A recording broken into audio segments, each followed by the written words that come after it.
I'm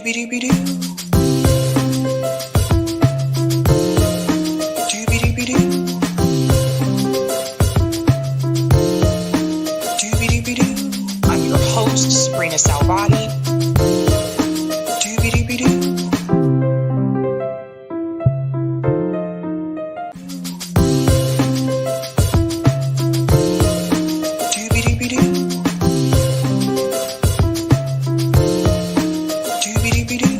I'm your host, sabrinasalvati.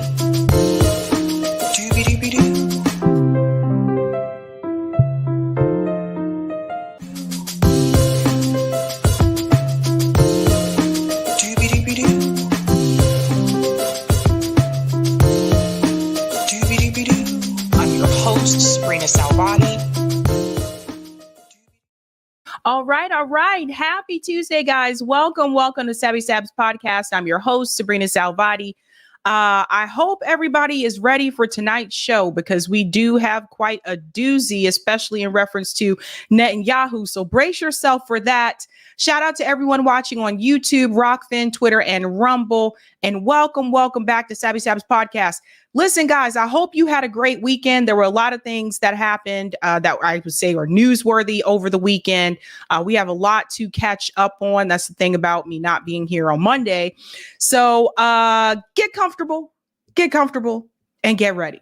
I'm going to go ahead and start out by giving shout outs to people in the chat. What is up? Miguel says peace. Peace, Miguel. Shout out to David says, Sabby, you should check out the song about Hunter Biden. It's funny as heck. I think I may have seen that one before. If it's a rap song, I think I've seen that one. Shout out to Ahmed says, hi, Sabby. Can't wait to hear you weigh in on the Netanyahu story. Oh, I have some things to say there. Shout out to I Know Myself, and I'm glad you do. I am glad you do. Not everyone does. Hate to see Abby used as the tough Black woman tasked to tackle ugly issues they need a suicide soldier to do. It's like Abby is the company's effing woman king trope, a willing participant. Yeah, I have some things to say about that.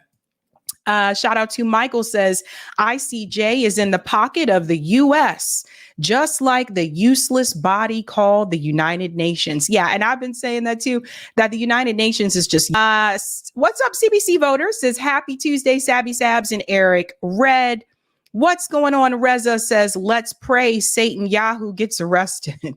That nickname cracks me up. Satan Yahoo. Shout out to P. Smith says, happy Tuesday. Shout out to Metal Music says, happy evening to you all.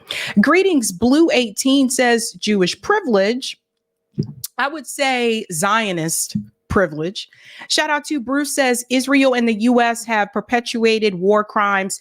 A full UN investigation into Nord Stream will not happen before the election. You know what, Bruce? I think you're right. Shout out to Hannah says, lock BB up. That would be an interesting t-shirt. Shout out to New York Varsity says, Netanyahu will not be arrested. Sad, he should be. Yeah, go ahead and make sure you answer that poll, guys. I'm curious to hear where you guys stand on that issue. It was pretty close when I looked at that poll earlier, so I'm curious about that. Shout out to Les says, happy International Workers' Eve, everybody. Ooh. Greetings, Teddy says, good afternoon from a cool and damp Oregon. It's cool here again too, not damp, but the weather definitely changed. Shout out to Lorez says, sup, Sabrina, Eric, Corey, and Sabby fam. Voted no. The most vile people are never held accountable. Saw the CNN smear, cringy and infuriating. How do we send students support? That is a good question. Someone else actually asked me that recently over the weekend. I'm going to look into that to see how we can help them. And that actually is in reference to what's happening to the students at Columbia University as well. They do need help. They do need support. So I'm going to get into that. Smash the like, y'all. Yes. Shout out to Silver Surfer that says, happy Taco Tuesday, Sabby. I made tacos yesterday. It's like you always know. What's going on? Mastermind says, from the Jordan to the Mediterranean, Israel is the throne of Satan.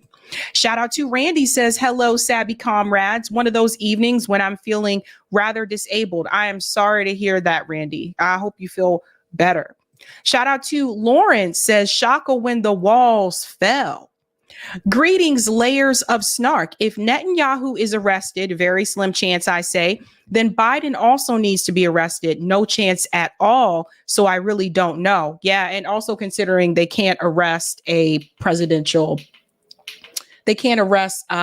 sitting president. So there's that too.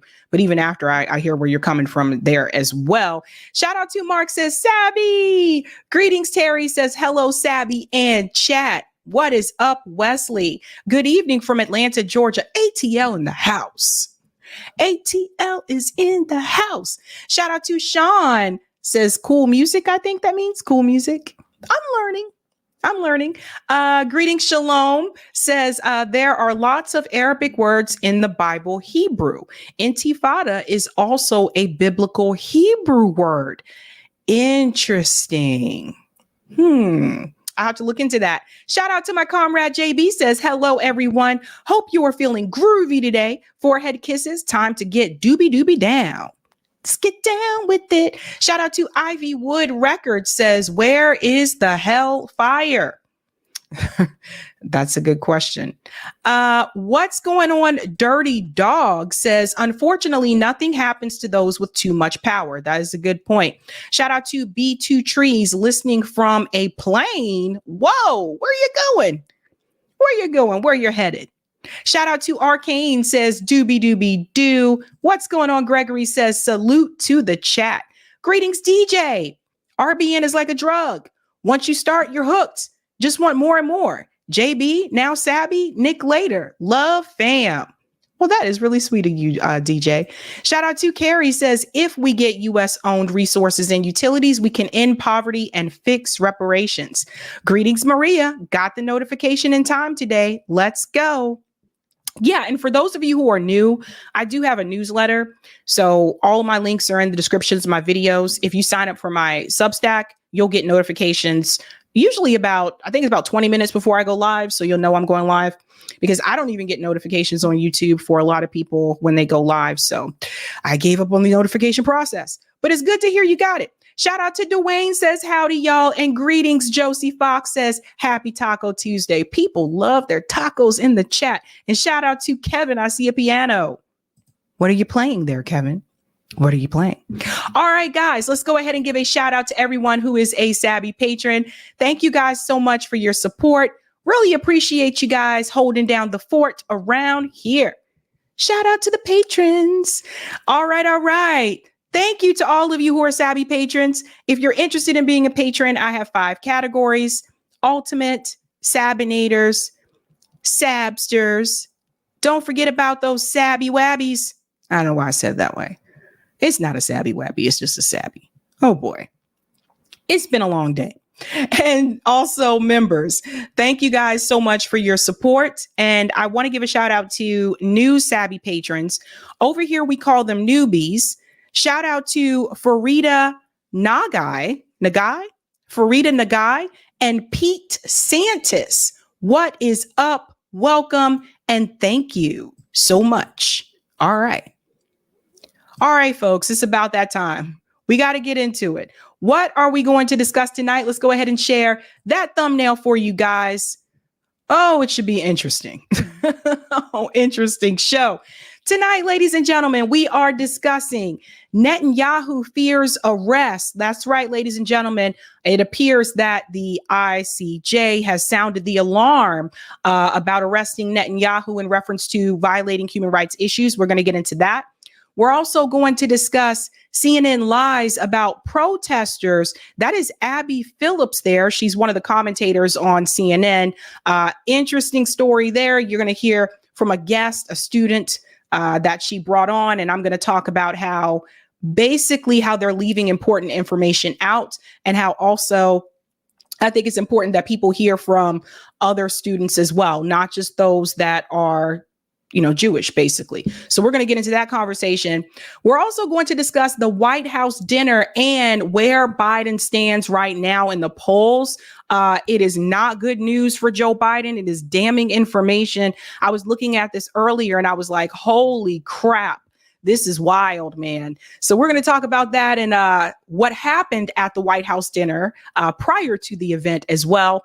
And last but not least, we're going to discuss Keith Olbermann wants to censor Stephen A. Smith. So that guy there on the left of Stephen A. Smith, that is Keith Olbermann. He is very cringe. He was a sports commentator at one point. Stephen A. Smith is also a sports commentator, but apparently Keith Olbermann is having a lot of issue with the fact that Stephen A. Smith is saying I guess negative things about Joe Biden.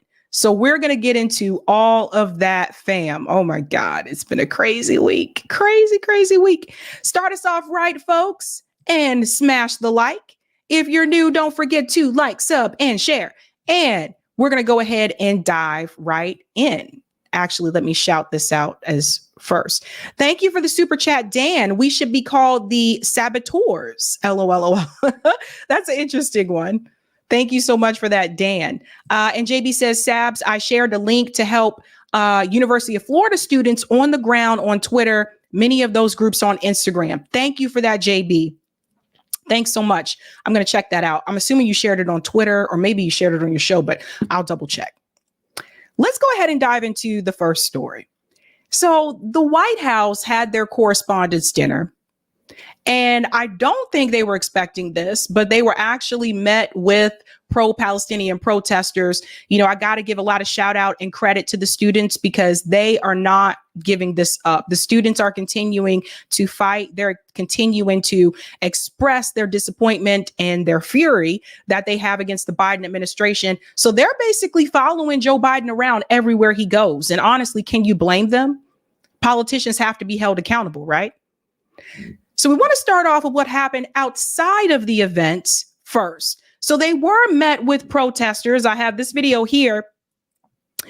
It's from Carly. Says now the media is not safe from pro-Palestine protests, which is gathering near the White House Correspondents' Dinner. So obviously, I don't think this person is in favor of the Palestinian protests, but I think the students here, all the people out here, and it's not just students, are doing a bang up job. This is how it should be. Check this out.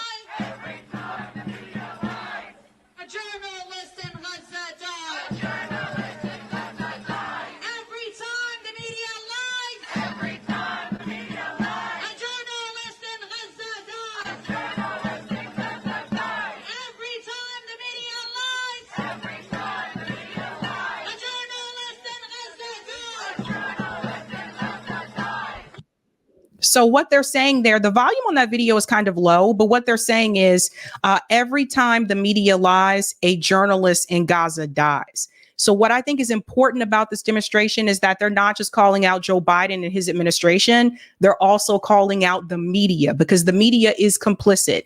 They're the ones that spread the narrative from the State Department. They are the ones that are keeping or trying to keep people deceived. Western media, we see you.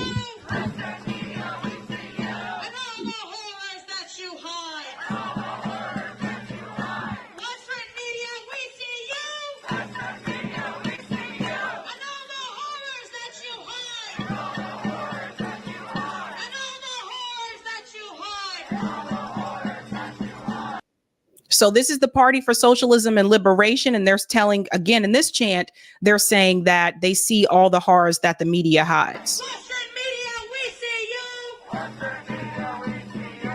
You're complicit in genocide too. You're complicit in genocide too. Western media, we see you. Western media, we see you. You're complicit in genocide too. You're complicit in genocide too.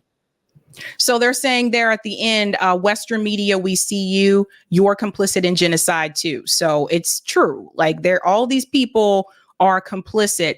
There's another one here. This one is from Code Pink. You know, Code Pink is everywhere. It says protesters are shutting down the entrance to the White House Correspondents' dinner. So this is a different angle from the protest. And it says right now outside the White House Correspondents' dinner.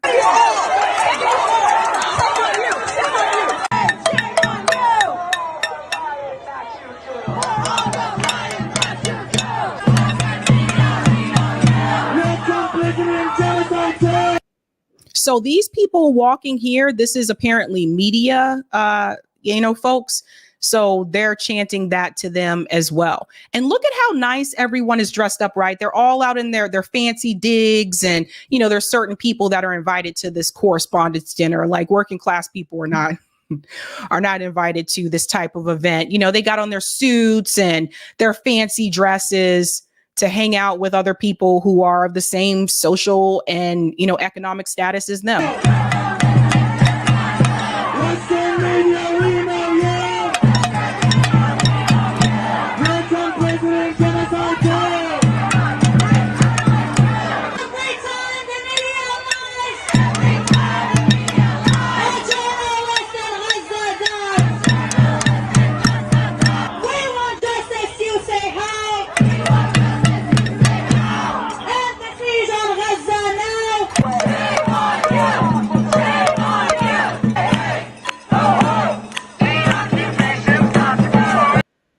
Yeah, so that's another video of the protesters outside of the White House Correspondents' Dinner. And then there's this one here from Vince. Vince shared this. He said the crazy chickens are coming home to roost at the White House Correspondents' Dinner. I don't know if he's trying to be funny or what, but this video here is another close-up of you can see of the protesters as well. Why don't you kill? Why don't you fucking cover 34,000 people dead? Yeah, exactly. Exactly. You are so complicit in this genocide, and you don't even care. We're a spectacle to you. So you hear what this woman here is saying? She's talking to whoever's holding the camera here. She's saying all these over 30,000 people that have been killed, and you don't even care. You cover 34,000 people dead. Yeah, exactly. Exactly. You are so complicit in this genocide, and you don't even care. We're a spectacle to you.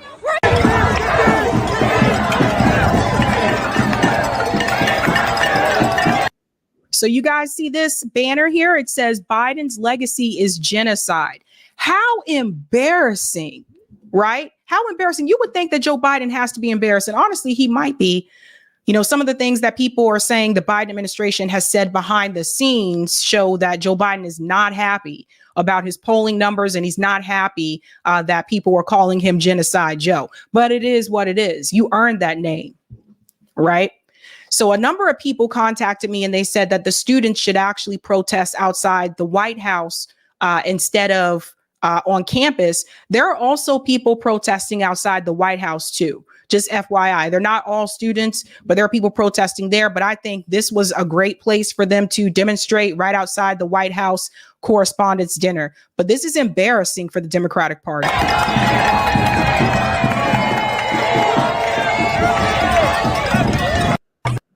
Yeah. Very, very interesting there, folks. So that's what happened outside of the dinner. I definitely wanted you to see that people did show up to do the damn thing. Now, think about what I just showed you, because now we're going to go into this segment here from MSNBC, and I want you to listen to the way that they talk about the White House Correspondents' Dinner. And I want you to think about what I just showed you, because either they're completely delusional or they're told to be delusional. Let's dive in here. This is a doozy. Back with me, Amisha Cross, former Congressman Joe Walsh, and Tyler Pager. Okay, I want to play a couple sound bites from last night's White House Correspondents' Dinner. The first one is, well, just play what the president had to say about Stormy Daniels, and then the next one will be about Sleepy Joe. Watch these. Donald has had a few tough days lately. You might call it stormy weather. Age is the only thing we have in common. My vice president actually endorses me. So do you guys see the first problem? Now, there's all those people protesting outside about the genocide in Gaza. And this panel on MSNBC, they're choosing to focus on Joe Biden's corny jokes. That's what they're choosing to focus on. So you see how they try to hide what's really happening, what the people really feel? It's after 10 p.m. Sleepy Joe is still awake, while Donald Trump has spent the past week falling asleep in court every morning. Now, this is Colin Joust. He is one of the actors on SNL. I don't know about you guys, but I haven't watched SNL in a long, long time because they're just not funny anymore. But what this shows you is also how even the entertainment business, how certain parts of that business and certain shows are also a part of the Democratic Party establishment. Let's all remember it was SNL that made that skit recently making fun of Palestinian, protesters. They were making fun of the college students that were protesting against the genocide in Gaza. Yes, SNL did that. SNL did that. The same SNL that was singing, the Hallelujah song after Donald Trump won, and they don't understand why. They didn't understand why Hillary lost. And the reason why people like Hillary lost is because people like Colin Joust and a lot of people part of the Democrat establishment, they're not in touch with working class people. They're not in touch with the people who are living paycheck to paycheck. These people don't associate with people like that. The people at this event are all a part of the same circle. So this is what they are choosing to focus on instead of all those people that were protesting outside of this event. You see where this is going? Let's go back into the panel. Though Fox News said he was just being anti-woke.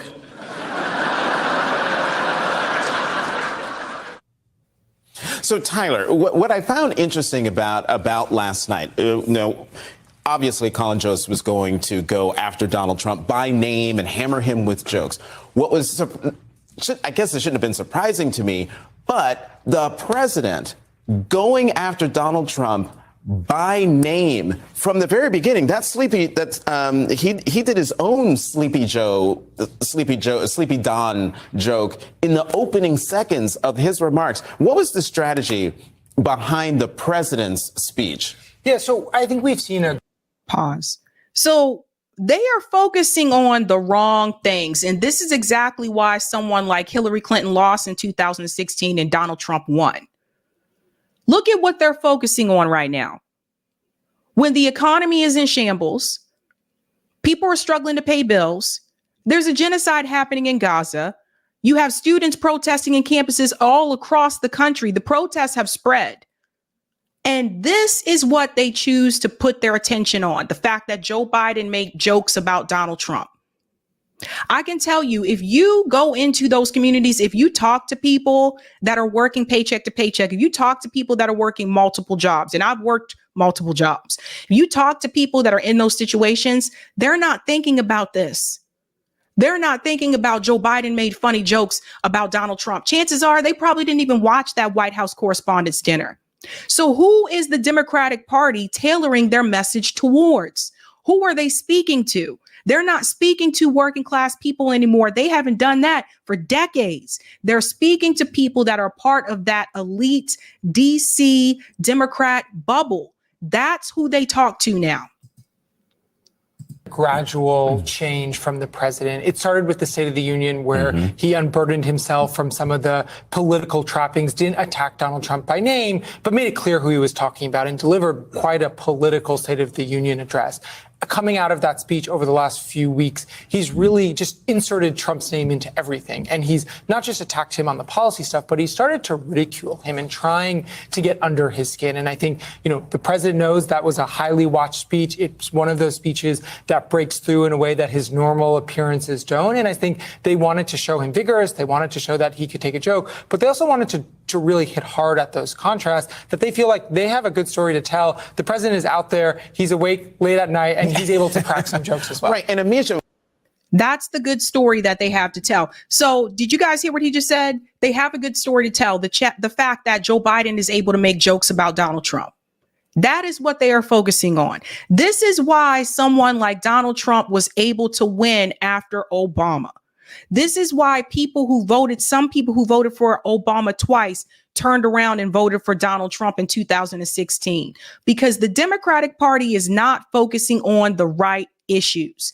They're not focusing on the issues that the everyday working class person is concerned with in this country. All of these people, they are out of touch. They live in like this elite bubble.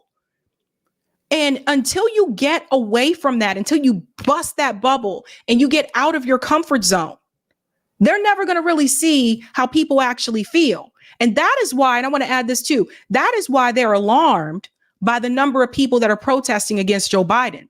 Because if you actually had your ear to the ground, and if they were actually out on the street and not sitting in that studio and they were talking to working class people, they would not be surprised by the number of people that are protesting against this. They would not be surprised that Joe Biden has such a low approval rating. They haven't been talking to those people. What I thought was I sort of, in my own way, gasped when I heard the stormy weather joke, because that's the closest I've heard the president even address the court situation that his predecessor finds himself in. And you are not the only one. I think that that joke in and of itself, though, it was also hilarious. The timing was amazing. It was one that showcased that the president is not afraid to take a punch. To a point you made a moment ago, I think that throughout this campaign cycle, there has been a shift. And part of that, I think, is because there has to be a show of strength from President Biden here.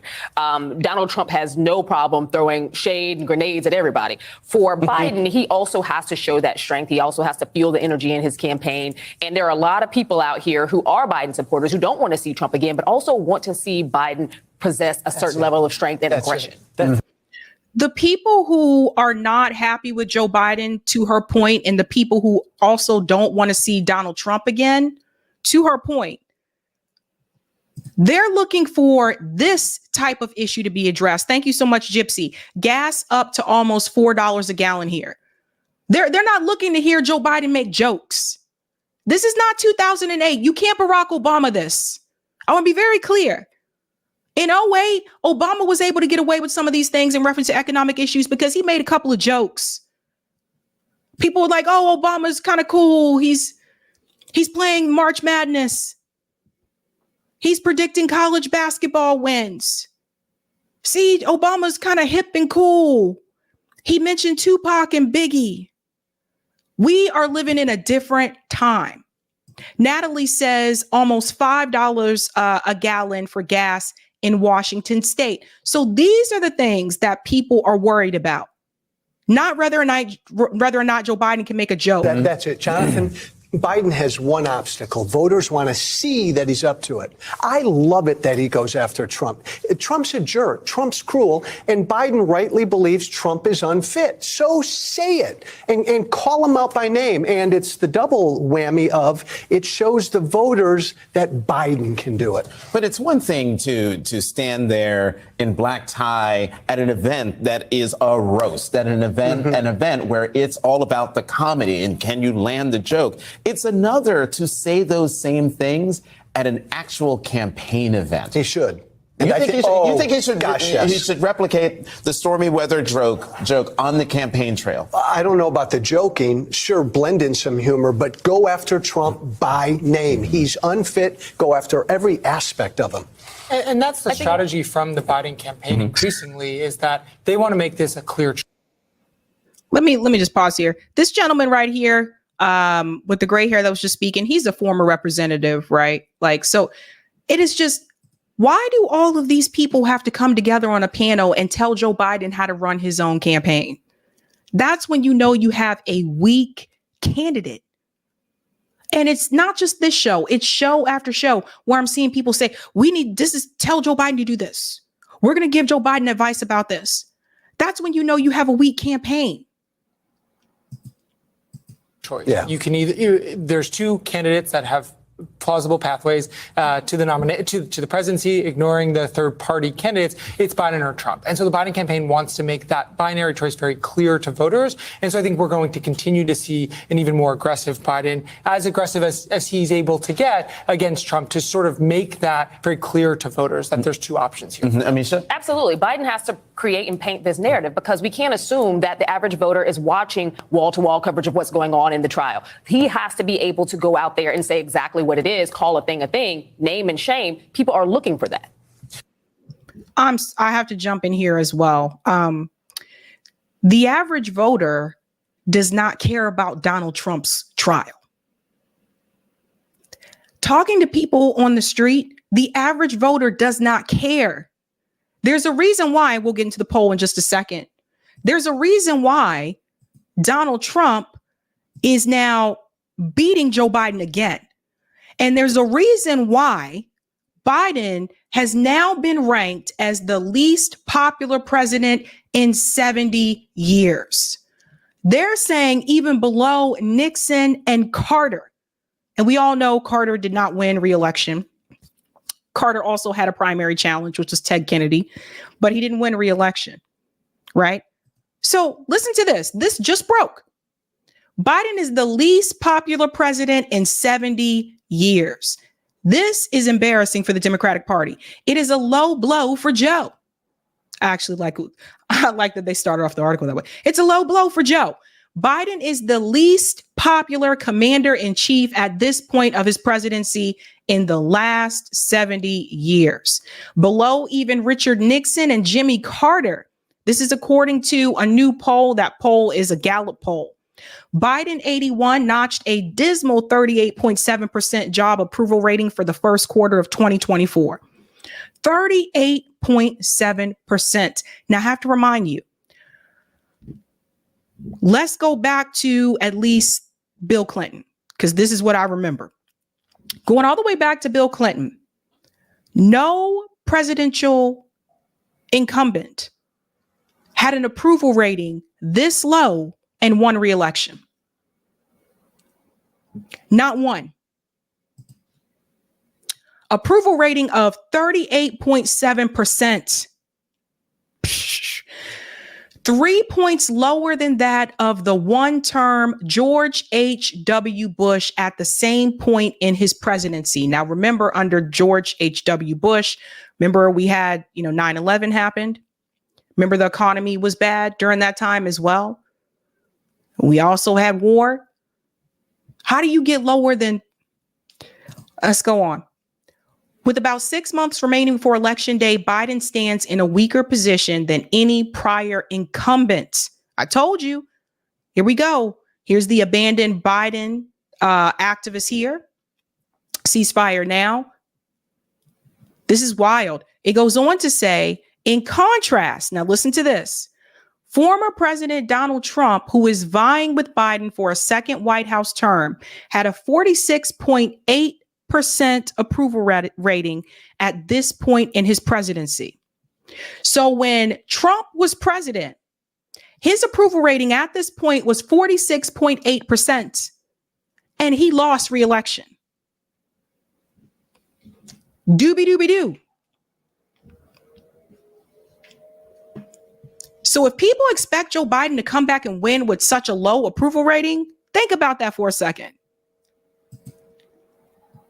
Even Nixon and Carter had higher ratings than Biden, with 53.7% and 47.7% respectively, and Eisenhower had the highest rating at 73.2%. The results of Gallup presidential approval poll, which the organization has compiled since the presidency of Eisenhower began in 1952, have been strongly predictive of re-election success. Historically, every incumbent in the past 7 decades with an approval rating above 50% has won a second term. Only Barack Obama bucked this trend. His 2012 victory came despite a middling 46 approval 6 months ahead of that year's general election. And then after that, Donald Trump won.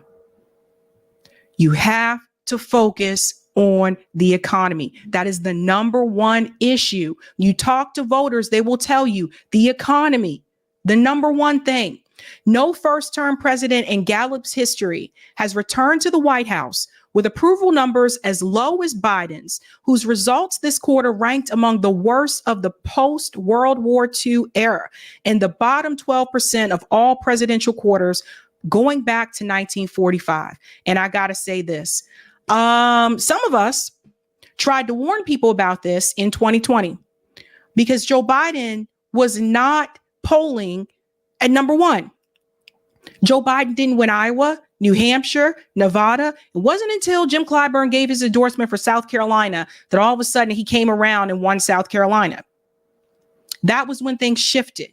There are a couple other things that happen in there that we can add in. Elizabeth Warren choosing to stay in on Super Tuesday when she knew at that point in time she had no chance. Obviously, that didn't help Bernie Sanders, of course. Although I have many criticisms of Bernie Sanders today, though, because he's still going to tell you to support Joe Biden. He's already telling you that. But this is what happens when you push a candidate by you, I mean, the DNC and the media, you push a candidate that the people really didn't want. And so what happened is a lot of people that went out to vote weren't really voting for Joe Biden. They were voting against Donald Trump. That means that Joe Biden did not develop a solid base when he was running for president. I never saw anybody with a Biden-Harris sign in their yard here in Eastern Massachusetts, in Boston, Cambridge, Somerville, etc. But somehow he won this state. Now, make it make sense, guys. Let's think about that. You mean to tell me all the people that came out and voted in Massachusetts were voting because they loved Joe Biden? No, they were voting because they did not want Donald Trump again. So he never developed a solid base. So if you win because people were voting against the other person and not so much for you, then during your term, you have to actually deliver. And Biden has not delivered. And that is part of the reason why his polling numbers are so low. And then we get to this as well. Now we see that Trump maintains lead over Biden in 2024 matchup as views on other presidencies diverge. Look at this. We got to see this poll that also just came out. This came out Sunday. I told you the weekend was wild. It was wild and crazy. Trump support in the poll among registered voters holds steady at 49% in a head-to-head matchup against Biden, the same as in CNN's last national poll on the race in January, while Biden stands at 43%, not significantly different from January's 45%. So Biden has decreased. Trump is still holding steady at 49%. Looking back, 55% of all Americans now say they see Trump's presidency as a success. Let me back this up. This is wild. I'm going to highlight this for all the people who want to ignore this. And you ain't got to support Trump. I'm not voting for Trump. I don't support Donald Trump. But you don't have to be a Trump supporter to acknowledge what is happening right before our eyes and to call out the writing on the wall. It is very clear, ladies and gentlemen. Looking back, 55% of all Americans now say they see Trump's presidency as a success, while 44% see it as a failure. In a January 2021 poll taken just before Trump left office and days after January 6th attack on the U.S. Capitol, 55% considered his time as a president as a failure. So think about this, folks. Things have changed. Now that people have had time with Joe Biden's presidency, 55% of the people that were against Donald Trump's presidency and thought it was a failure after January 6th, now that has flipped. Now 55% of all Americans say they see Trump's presidency as a success. And I can already tell you the issues that they are talking about. Number one is the economy. And number two is going to be immigration. And I don't agree with the way that Trump handled the immigration issues. I don't agree with kids in cages, but kids are still in cages. I don't agree with him trying to reverse the law for the dreamers. I don't agree with that. But if you sat up there and you called out kids being in cages under Donald Trump's presidency, which, by the way, the cages were built by Barack Obama. He was the one who implemented the cages in the first place. I see a lot of people call that out. You should still have that same criticism right now, knowing that kids are still in cages and Joe Biden is president. And this is where you will see the mask fall off for a lot of people that had tears at the border. AOC with her photo op, crying and getting her Academy Award. No tears now that those kids are still in cages, that Joe Biden is president. But the number one issue is the economy. It goes on to say here, Assessing Biden's time in the office so far, 61% say his presidency thus far has been a failure. 61%, while 39% say it's been a success. That is narrowly worse than the 57% who called the first year of his administration a failure in January 2022, with 41% calling it a success. And then there's this part. Republicans now are more unified around the idea that Trump's presidency was a success than Democrats are that Biden's has been one. And then there's the war in Gaza. That is not helping Joe Biden's poll numbers.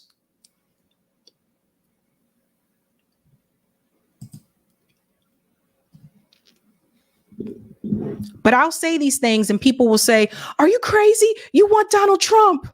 What is wrong with you? No, I'm a realist. And I look at data. One thing I can tell you is the numbers aren't lying, folks. So there's a problem. There's a big problem. And so while the panel on MSNBC, they're talking about Joe Biden being so strong because he's making jokes about Donald Trump, and they are completely ignoring the economic concerns that a lot of Americans have, most voters. And they're ignoring this. And they're focusing on the fact that Joe Biden's making jokes, and they're ignoring the protesters that were outside of the event protesting against Joe Biden. These are a lot of young people, and there's some older people out there too. There's a giant banner that says Genocide Joe, and they are ignoring this. And they're talking about he's strong because he made jokes. We live in a cartoon. Let's go to some of the comments here. What a mess. Ravina said, this is not for the workers. No, those events are not for the working peeps. Crystal says, all those DC people live in a bubble. Yes, they do. And it's true. You go to DC and you see it, right? Like I have family that live in the area. You go to DC and you see it. It's like just one big bubble. It's a weird place to be because it's like, even talking about third parties, even thinking about supporting third party options, even when Bernie was running through the Democratic Party, that DC bubble is strong within the Dem establishment. And anything outside of that, people just give you a side eye. Thank you, Metal, for the super chat. Joe Biden for prison 2024. That would be an interesting shirt, too. Thank you, Cool Blue. When it began in 1975, SNL was anti-establishment. They have changed over the years, buddy. I remember when SNL was funny. I haven't laughed at an SNL skit. Let me think. I think the last one I laughed at was when Dave Chappelle was on there, and it was right after Trump won. And Dave Chappelle was making fun of how the liberals were just so naive in reference to that election. That was probably the last one I laughed at. But SNL to me hasn't really been funny since, the Adam Sandler, Chris Farley crew. That's when I thought it was really funny. Teddy says pivoting back to Trump is not helping the hoi polloi in America. It is one reason why the Dems are going to lose. There you go. Thank you, Cool Blue. MSNBC, religion for loyal Democratic Party voters. Thank you, Baby Ethernet. Biden failed his way to the top. Scary business. It's kind of unheard of, right? How you fail at the top? You fail up the ladder. Thank you for the super chat, Hakim. And thank you for the super sticker, Cool Blue. April 26, 2024. Gallup reports Biden job approval is 38.7%. That is not a position for re-election. For the Democrats, even if they replaced Biden, to hold White House, to be able to hold U.S. popular vote. Makes you wonder about the House seats, too. And thank you, David. LeVar Burton blocked me when I said getting Biden elected shouldn't be seen as victory, and folks ought to not fall asleep just because Trump is out. Reading Rainbow, LeVar Burton? What? Not reading Rainbow. Reading Rainbow. Some of you might be too young to know what that is. But some of us know. We know about reading Rainbow. I can go anywhere. It's in a book. Just take a look. Reading Rainbow. Geordi from Star Trek Next Generation, LeVar Burton. Geordi was one of my favorite characters. He was the engineer. He had the little visor and he had a little visor. You know, he could see like infrared. You know. Yeah. Damn you, LeVar Burton. Damn you. All right. Let's go to the next story. LeVar Burton must be wearing defective blinders. Like what? Oh my God. Fred said not Kunta. I know, right? Not you. Damn you, LeVar. Giga said Whoopi and LeVar sat in the holodeck. Yep. If you've never seen Star Trek Next Generation, you got to watch it, man. Star Trek Next Generation was the jam. That's the only one I really liked, like, to be honest. But what? Gamer said he's pro-Israel. Gosh, damn it. They got all of them. I know, Katrina. I know. No. Oh man, this sucks. What a. Oh. JB said Kunta Kinte blocked you. Gosh, damn. I didn't even know LeVar Burton was on Twitter, but wow. Interesting. All right. Let's move on to some pretty interesting news that broke. I believe it was last night. We're going to get into the story about Netanyahu. This is really interesting. It appears that Bibi is concerned that the ICC is going to issue an arrest warrant for him. Now, this is huge considering the fact that, you know, obviously, as we've stated multiple times on this show, Israel seems to have this idea that they cannot not only be criticized, they cannot be held accountable, right? But there are rumors now swirling that they may be willing to move forward to issue an arrest warrant to Netanyahu. We're going to get into that story, and then I'm going to explain to you what the U.S. response is in reference to this. I think Bibi should go to jail. I think they should arrest him for violating, and committing crimes against humanity. But whether or not it's actually going to happen, we'll have to wait and see. I wouldn't hold my breath just yet. Let's get into this segment here. Raf, I do want to ask you about one other piece of news we've got here. NBC News learning that Israel is concerned that the International Criminal Court could soon issue an arrest warrant for Israeli Prime Minister Benjamin Netanyahu, as well as other senior Israeli officials. What is the background on this? What are you hearing? Right. So an Israeli official tells me this morning that Israel is concerned those arrest warrants could come potentially as early as this week. Prime Minister Netanyahu, the defense minister, potentially senior Israeli officials. We asked the International Criminal Court about this. They said that they would not comment on any potential future arrest warrants, but they have confirmed that they have opened up an investigation into the situation in Israel and the occupied Palestinian territories. This Israeli official tells me that Israel is working through diplomatic channels to try to make sure that those warrants are not issued. It is not clear at this point whether the court also intends to issue warrants for the arrest of senior Hamas leaders, which is a possibility.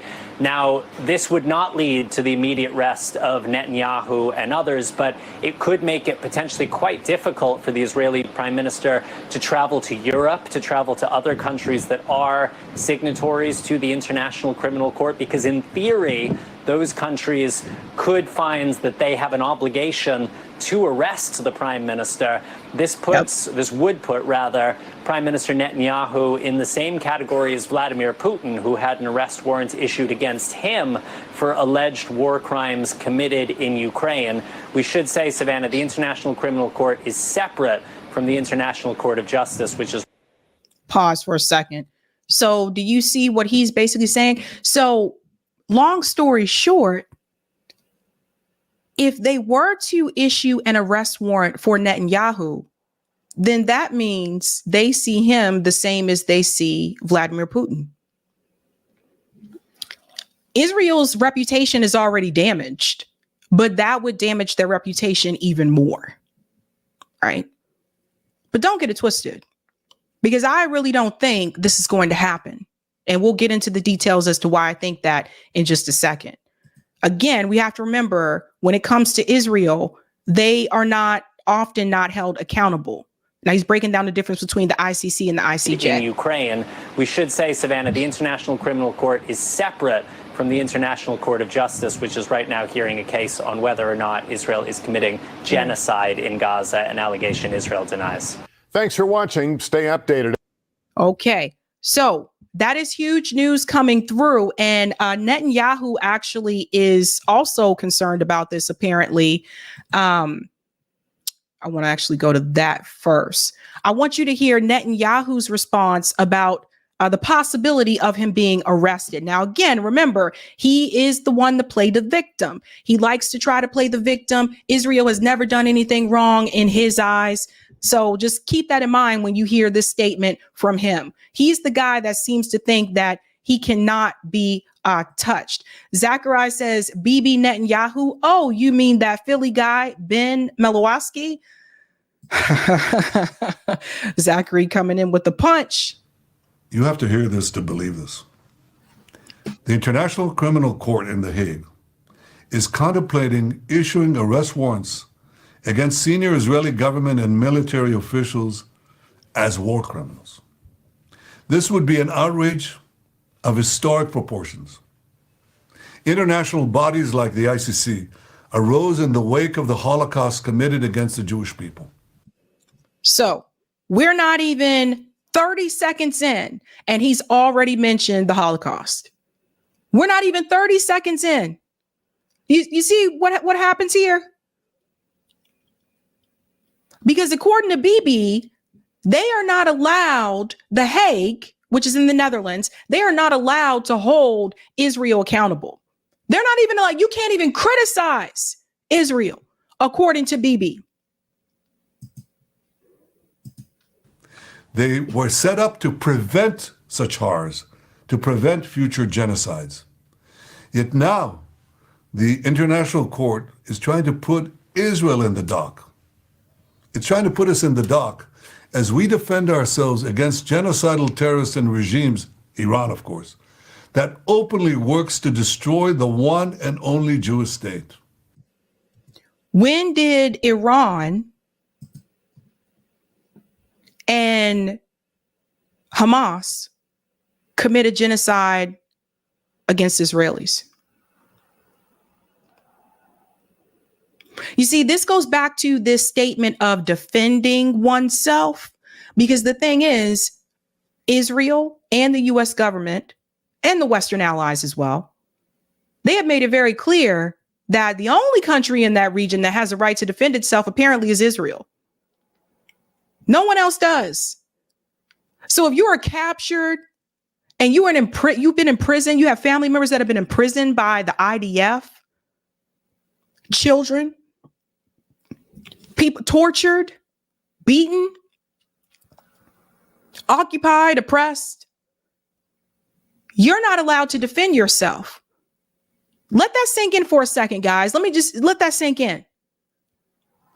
If you are imprisoned, remember, it's not like when they arrest the Palestinians, it's not like they go to court. They just grab people up off the street. They'll pull Palestinians out of a home, even if it's not the person they came there for. They'll take someone else and arrest them. So it's not like they have like this court of justice that they appear in and they're rightfully tried.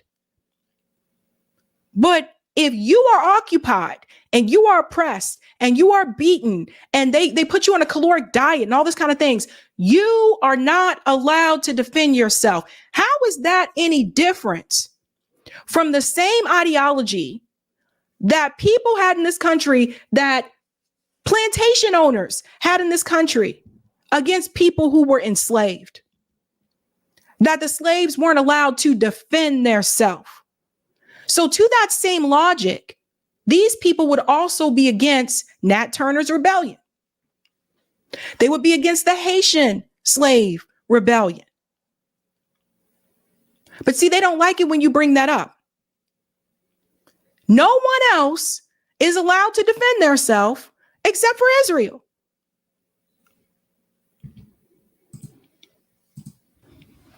Branding Israel's leaders and soldiers as war criminals will pour jet fuel on the fires of anti-Semitism, those fires that are already raging on the campuses of America and across capitals around the world.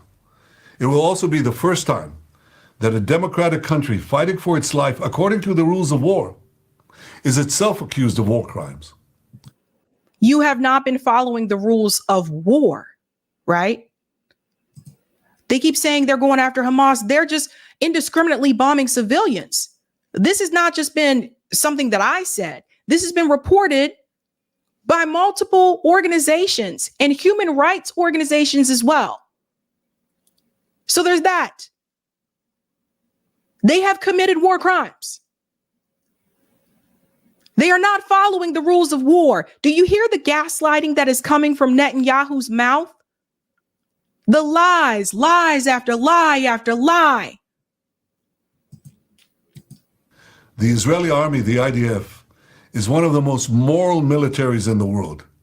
It takes endless measures to prevent civilian casualties, measures that no other army takes.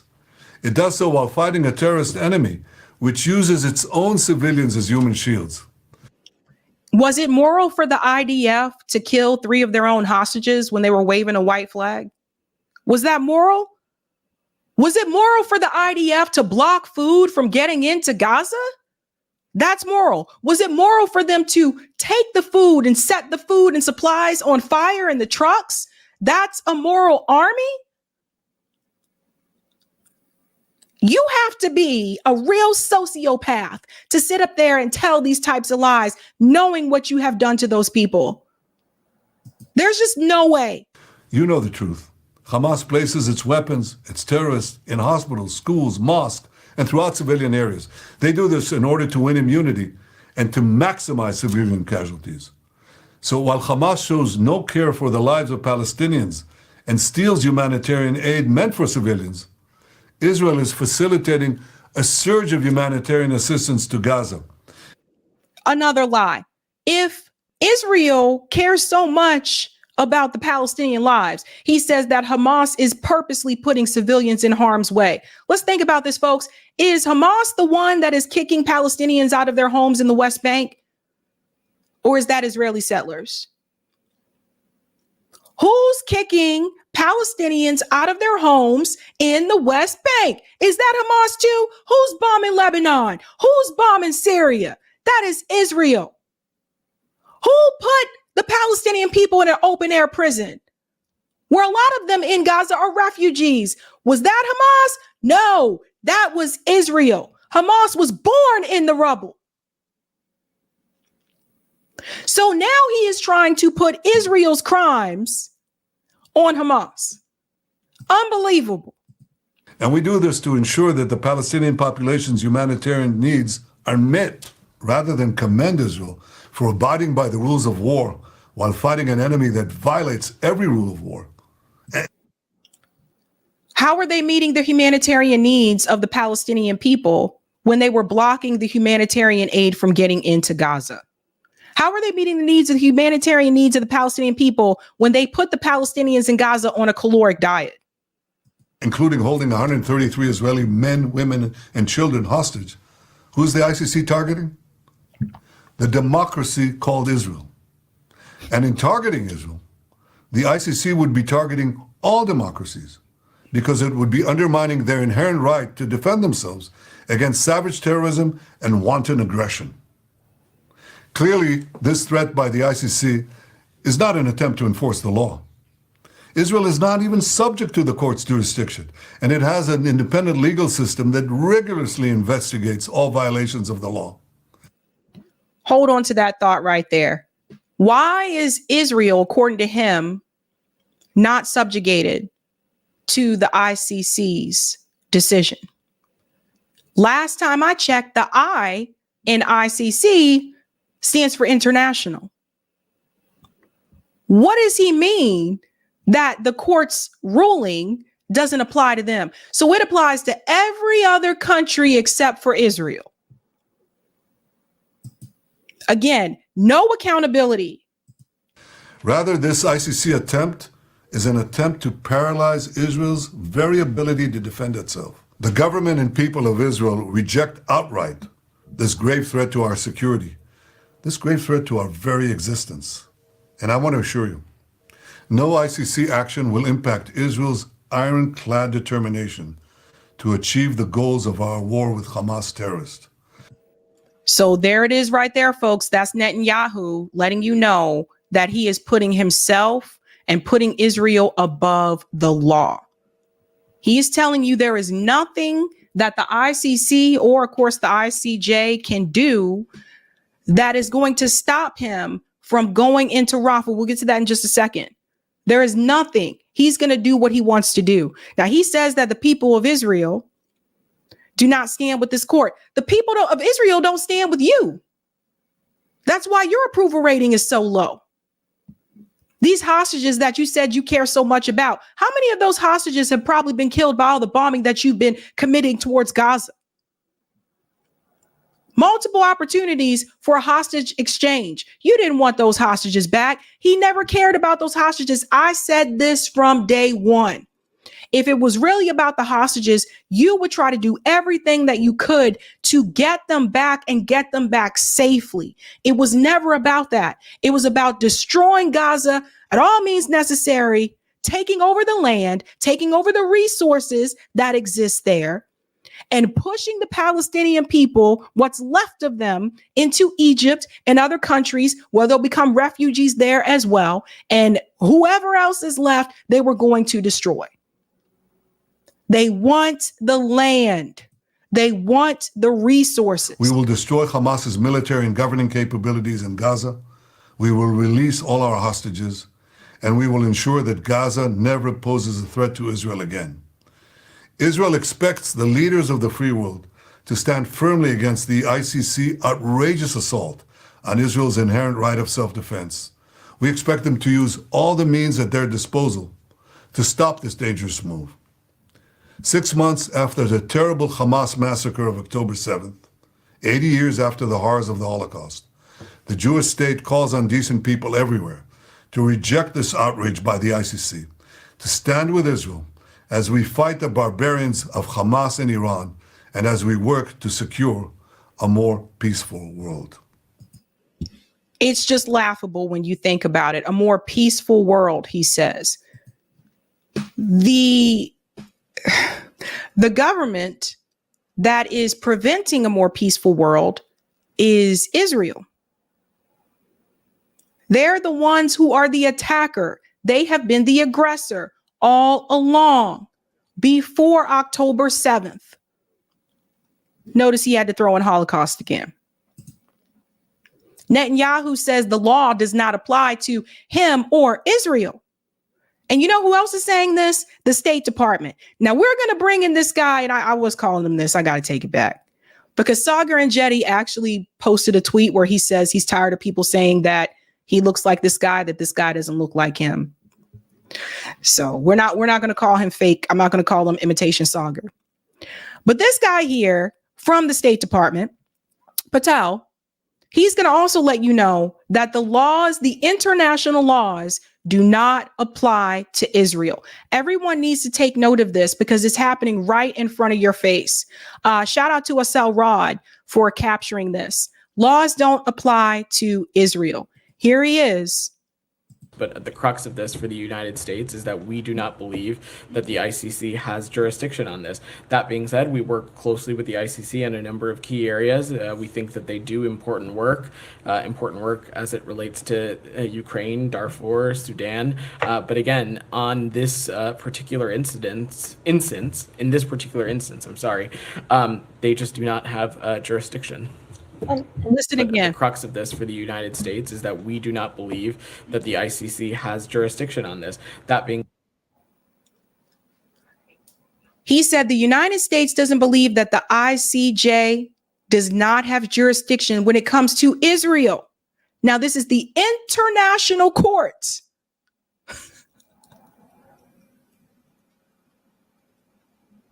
How much do they pay this guy to come out there and tell these lies? Listen to this part. Said we work closely with the ICC in a number of key areas. We think that they do important work as it relates to Ukraine, Darfur, Sudan. He said that they do important work when it comes to Ukraine, Darfur, and Sudan, but not when it comes to Israel, not when it comes to Gaza. You see how that works? How do you not have jurisdiction when it is the international court? So every other country falls up under the ICJ except for Israel? They're the only ones that cannot be brought to justice? They're the only ones that cannot be held accountable? That is a form of supremacy, ladies and gentlemen. And we cannot sit here and allow other people to believe that it's not. What is the deal with this preferential treatment? What is the deal with this? These are the deals that the U.S. has made with the devil. Again, on this particular instance, I'm sorry, they just do not have jurisdiction. Do you see this? So this guy is paid to lie. We've seen him multiple times. They don't have jurisdiction. Now check this out. The United States government is already trying to prevent the ICC from punishing Israel for war crimes. I kid you not. See how they're coming to Israel's defense? ICC urged to delay possible war crimes charges against Israel and Hamas. Listen to this. Boy, I tell you, this is a mess. Diplomats from the G7 industrialized nations have urged officials at the International Criminal Court not to announce war crime charges against Israel or Hamas officials amid concerns that such a move could disrupt the chances of a breakthrough in ceasefire talks. So let's go ahead and debunk the first narrative. Ceasefire talks? How is there a chance of ceasefire talks when Netanyahu just told you and has said multiple times that he is going to do what he wants to do? He is going to go into Rafah. Guys, this is misleading. This is a joke. This is to make the American people, particularly, the Guardian mainly supports the Democratic Party, right? So this is to give Democrat voters or people who may not want to vote for Biden because of the Gaza issue, this is to give them some type of hope that there's going to be such a deal made. Israeli politicians, including the Prime Minister Benjamin Netanyahu, have suggested that the ICC could press charges imminently after an investigation launched in 2021 that covers events starting in 2014. The inquiry has also been looking at Israel's construction of settlements in occupied territory. So look at this. They don't even want the ICC to press charges against Israel when it comes to the West Bank. The ICC has not commented officially and has advised diplomats that it is not aware of any dramatic moves in the investigation. The prosecutor, Karim Khan, must have any request for an arrest warrant validated by 3 judges. And this final step would have to be completed if charges were to be announced this week. But Israel appeared to be taking the rumors of imminent arrest warrants so seriously that late on Sunday, the foreign minister, Israel Katz, sent messages to Israel's embassies abroad advising them to prepare for a severe anti-Semitic backlash should the court take action. So look, this is already in motion. Check this out. So the Zionist network already has this in their back pocket. If the international court is to go and issue an arrest warrant towards Netanyahu, they already got a whole network and a whole propaganda campaign that they are going to implement to basically say that even arresting Netanyahu for war crimes is anti-Semitic.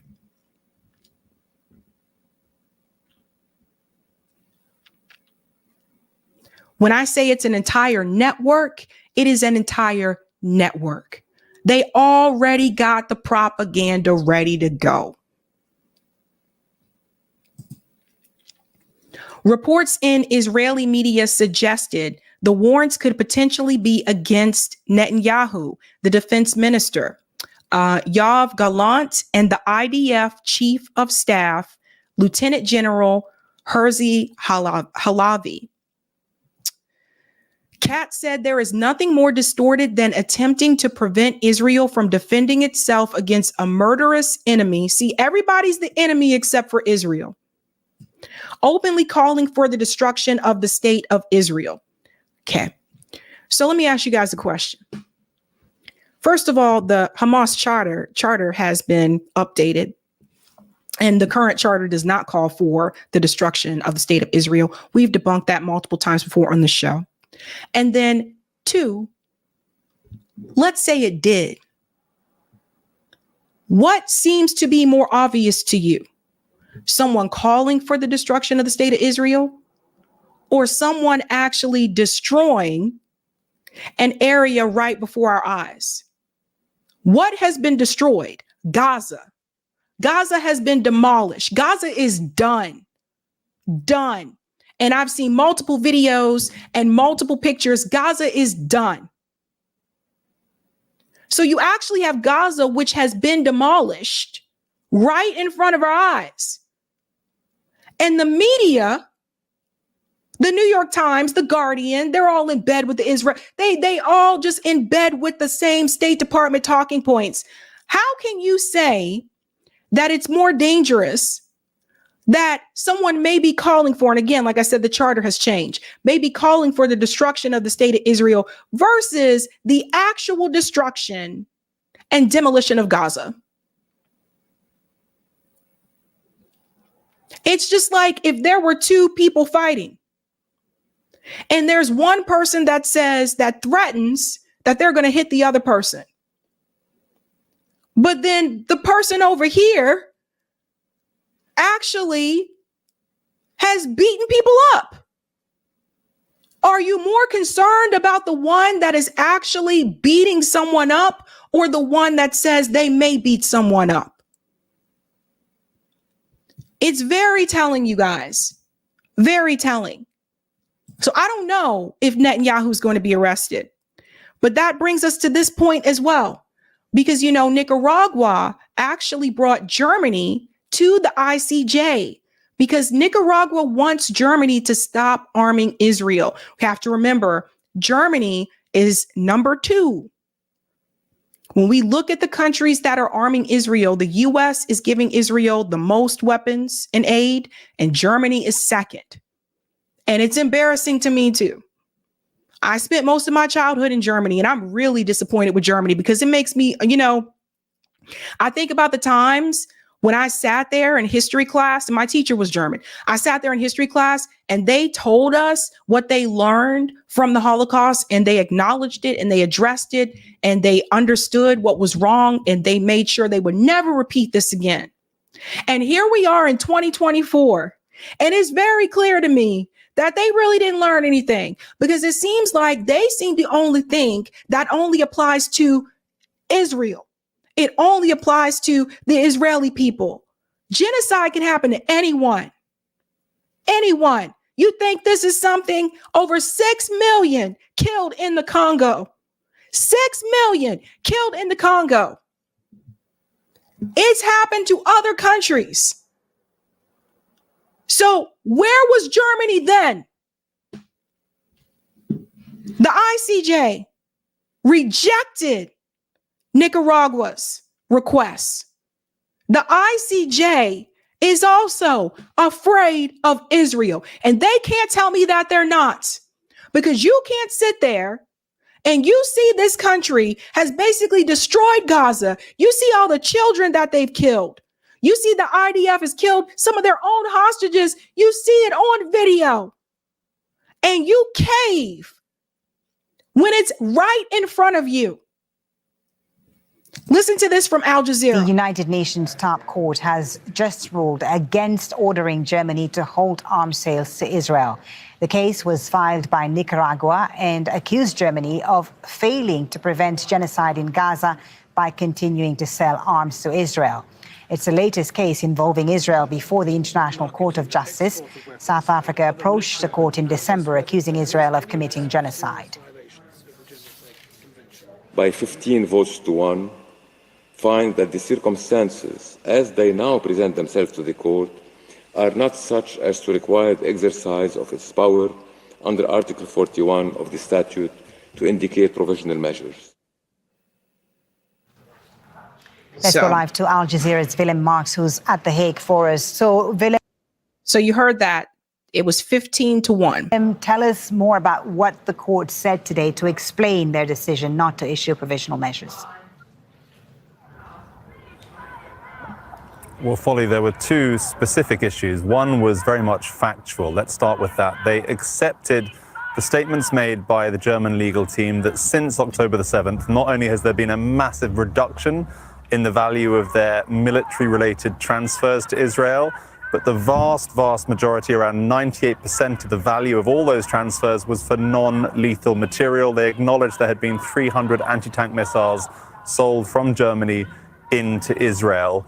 They said that therefore there was not a huge amount of indication that German support for the Israeli military was helping that Israeli military operate inside Gaza. Secondarily, they pointed out that given the claim from Nicaragua was that Germany was in violation of the Genocide Convention, the court has previously itself not yet ruled that Israel is violating that convention, and therefore there was no legal standing right now for them to issue these so-called provisional measures against Germany, because Germany itself is not seen to be supporting a state that is itself in violation of the convention. That was essentially the two key acceptances and part of that ruling from the court today. Now do you see why? Think about what he just said. Now do you see why I was not happy with the ruling from the ICJ when they actually didn't call for a permanent ceasefire? Because see, now everything goes back to that ruling that they made before. Because now what they're able to say is that, well, technically Germany isn't doing anything wrong because the court never called for a permanent ceasefire, and the court didn't rule that Israel was committing a genocide. The court ruled that they need to do everything in their power to prevent a genocide from happening. This is why I was so frustrated when the court did not have that firm language. Everything goes back to that ruling now. And what has Nicaragua said following this ruling? What is going to be their next step now? So their agent ambassador has come out here to speak just a few minutes ago in front of the court. It's important to note that Germany had sought for this case to essentially be dismissed at this point. That would normally only happen, the court said, were there questions around jurisdiction. There are no such questions around jurisdiction, so they said that the case would continue. And Carlos Jose Aguelo Gomez, the agent ambassador for Nicaragua, spoke to us just a few moments ago to the press pack gathered out here, saying the case will continue despite the ICJ ruling against the emergency request. The ruling doesn't mean, he said, that Germany did not violate international rules. And of course, this could go on, Folly, for many, many years. Hence. You guys hear that? Yes, Trauma Queen, the court is rigged. This is some evil shit. Yes, it is very much rigged. You guys see this? So long story short, guys, he just told you that it doesn't mean that Germany hasn't violated any of the rules. But he also goes on to say that this could take years. Like, this is a joke. I am very embarrassed and ashamed of Germany. You know better. And for some reason, you have it in your head that the only people that a genocide can be committed against is the Israeli people. So that tells me you didn't really learn that much, bud. You didn't really learn that much as you say that you have. But I'm also disappointed with the ICJ, because the ICJ can't actually enforce these rulings, and they know that. That is where the UN Security Council is supposed to come in next, and they're supposed to be the ones to enforce it. And then what happens there? The United States is usually the only country to raise their hand and stop those things from happening. So unfortunately, Nicaragua's case against Germany did not go through. Doesn't mean that Germany is not at fault, but it does mean that nothing is going to change there in reference to Germany supplying weapons to Israel. They can still continue to do that. You know, shout out to Nicaragua for trying and being brave enough to do so, where other countries were not. But I told you guys, they are going to try to drag this out as long as they can. Who knows how many people, how many Palestinians will be left by then? This is why I said we can't stop the protests. And the weather is starting to change. We're about to enter the warmer month. Actually, depending on where you live, it's probably already sunny and warm. So the protests, those are just getting started. And I'm really proud of all of you that have been able to protest, because the thing is I honestly didn't expect the protests to last as long as they have.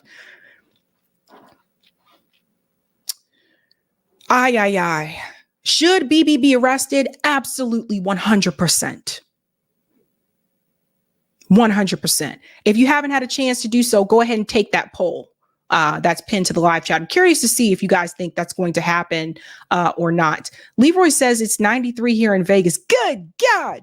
It's April 30th and it's already 90 degrees in Vegas. That is insane. I could not, Leroy. Yikes. Let's go to some of the comments here. Thank you for the super chat, Zaldivar. Best Reading Rainbow episode was with DMX. LOL. I did not see that.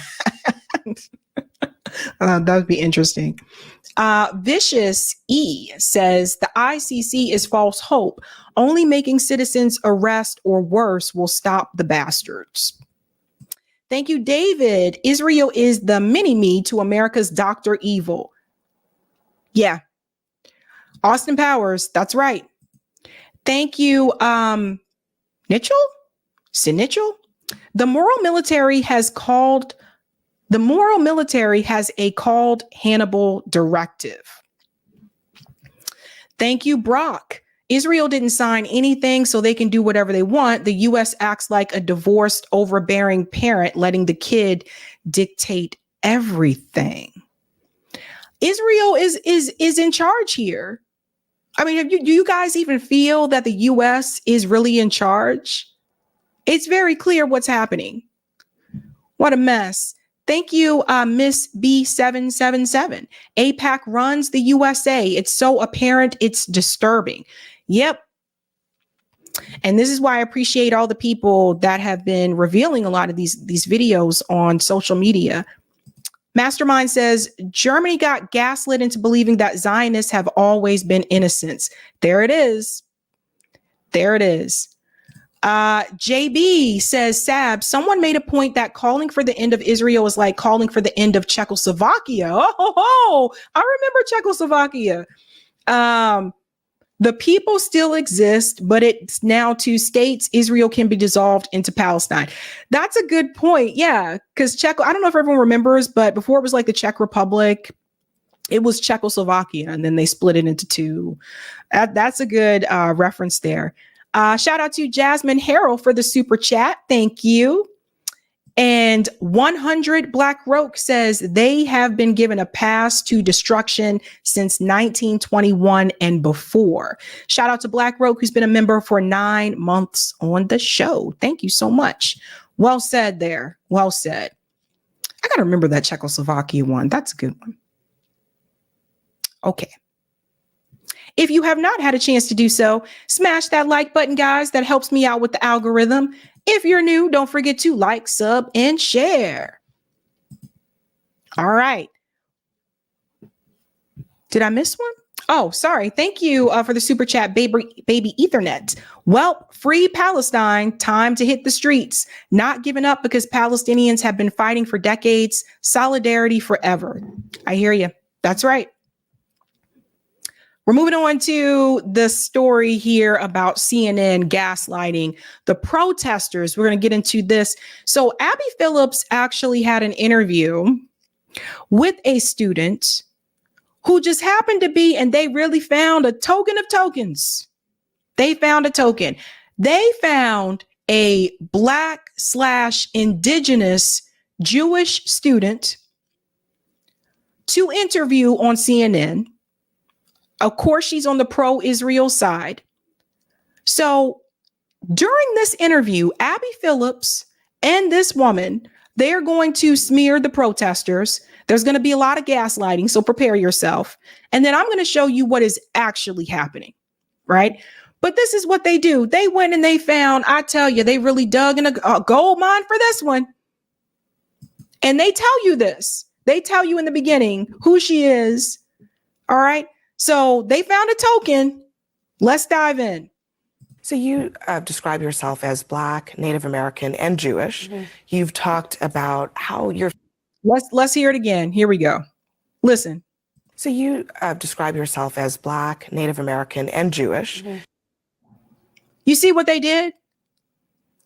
So this is just, and Abby Phillips, look, Abby, she used to work with Politico at one point.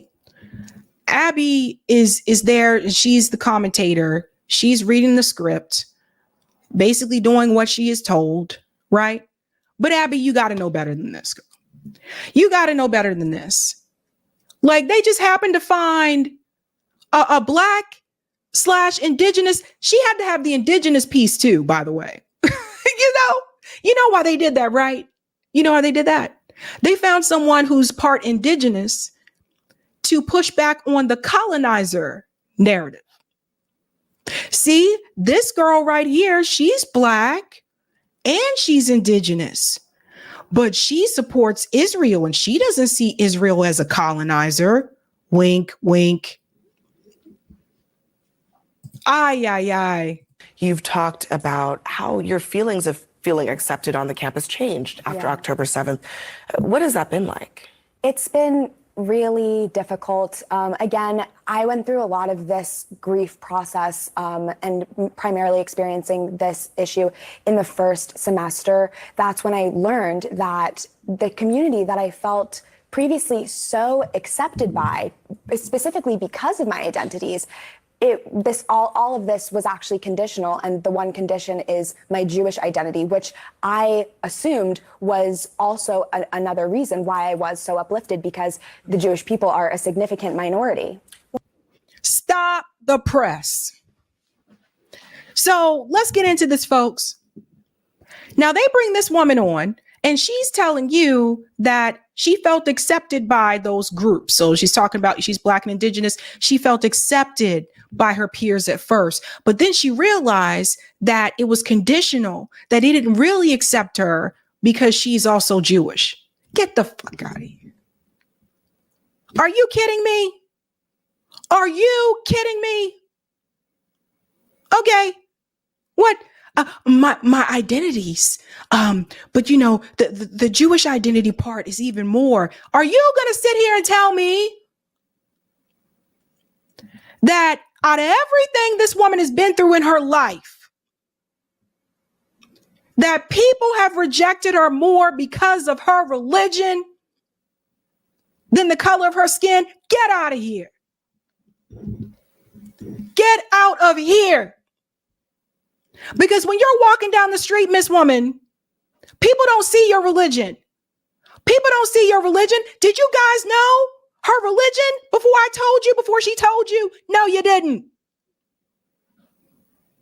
So they bring her on here to basically escalate the narrative that Black people and indigenous people are not as oppressed as Jewish people. Get out of here. And she's not ethnically Jewish. That's her religion.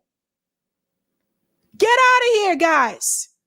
I can't believe this. And Abby Phillips, for you to sit there and go along with this as a Black woman. CNN, I hope they're paying you good, honey. I hope they are paying you very well. One of the things that your classmates will say is that they are protesting Zionism, which is specifically this movement to create, to develop, to support a Jewish state. Is it legitimate in your view to protest Zionism specifically? Absolutely not. And there are many different ways you can look at this. But number one is that Zionism makes the Jewish people, 80% of them identify as Zionists, potentially more. I would have to check the statistics, but I know it is at least 80%. In what country? In what country? Because I've interviewed people on this show that actually in the United States, they would not agree with those numbers. Some would argue there are more Christian Zionists than Jewish Zionists, by the way. So this woman, she's on here. She's your Richie Torres. She's your female Richie Torres. She's your female Hakeem Jeffries. They bring her on here to convince the younger Black and Indigenous students, see, she's fine with Zionism. This is CNN's way. This is the Zionist way of trying to convert and convince more Black and Indigenous people in this country to side with the state of Israel. That's why you got people like Richie Torres out there praising Israel and speaking more about the Israeli people than he does about people in his own district in the Bronx. When's the last time you heard Richie Torres say something about Afro-Latino people and what they need and their conditions in the Bronx? When's the last time?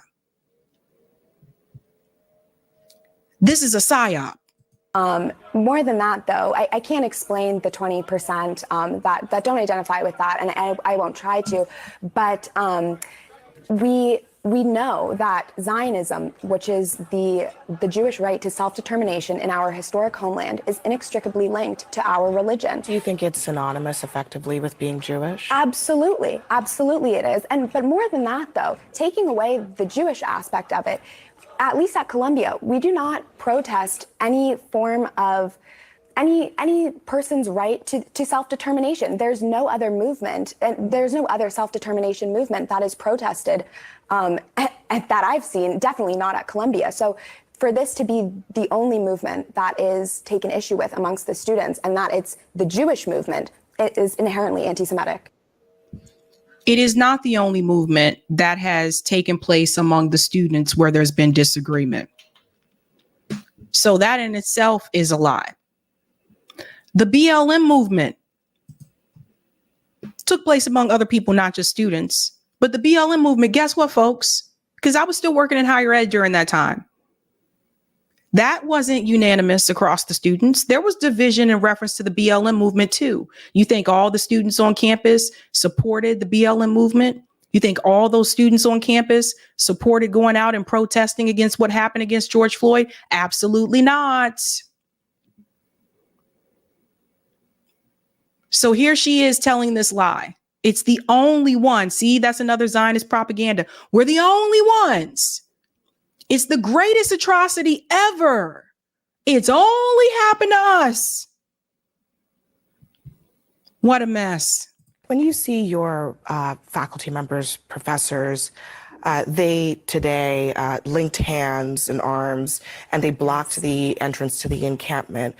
When you saw that, what do you think of their position? I'm disgusted, honestly, if only because, again, the situation has gotten so out of hand that no matter how you look at it, if we're taking out the political element, the anti-Semitic element even, it is just absolute anarchy on campus. And to see that faculty are supporting this, and in a way that is, in this instance today, they were barring students who, in my opinion, you could consider them to be paying for these lawns. Pause. This girl was coached. First of all, I've talked to people that were at Columbia University. They didn't see no anarchy on campus. The only violent situations came from the police. We had Professor Anthony. He was on here a couple days ago. He teaches at Columbia University. A number of people have been on the show. The police were the ones who escalated things. I saw the videos and the pictures of the kids just sitting there singing songs and stuff like that. How was that anarchy? Can't you just tell this woman was coached? Remember what I told you when I showed you that video about Cory Booker at an AIPAC meeting? And he told AIPAC to start recruiting the kids at college campuses. You got to remember, Columbia, again, is what people call a Zio Institute. It's a Zionist university. So you have to think about where they are. And you have to think about, again, she's probably one of those ones that has been recruited. They start recruiting these kids early on. And that was advice given to them by Cory Booker. Barring students from enjoying the resources that we all have a right to. So that alone is just absolutely inexcusable to be seeing from faculty. Let me pause here for a second. So she is blaming the faculty of barring them from resources that all the students have a right to use. So earlier today, Columbia University actually locked down the campus. The students actually took over Hamilton Hall, I believe. So there were already videos and reports from students on the ground at Columbia University. Guess who was barred from using the bathrooms? Guess who's barred from using the dining halls? The kids who are in the encampments outside. She is fine. So you see how she's taking what's happening to the kids who are part of the encampments, and she's using that and putting that on herself and saying that she's the one that's barred from doing things. She's not barred from doing anything. As I'm sure you know, there are Jewish students who are a part of the pro-Palestinian protests.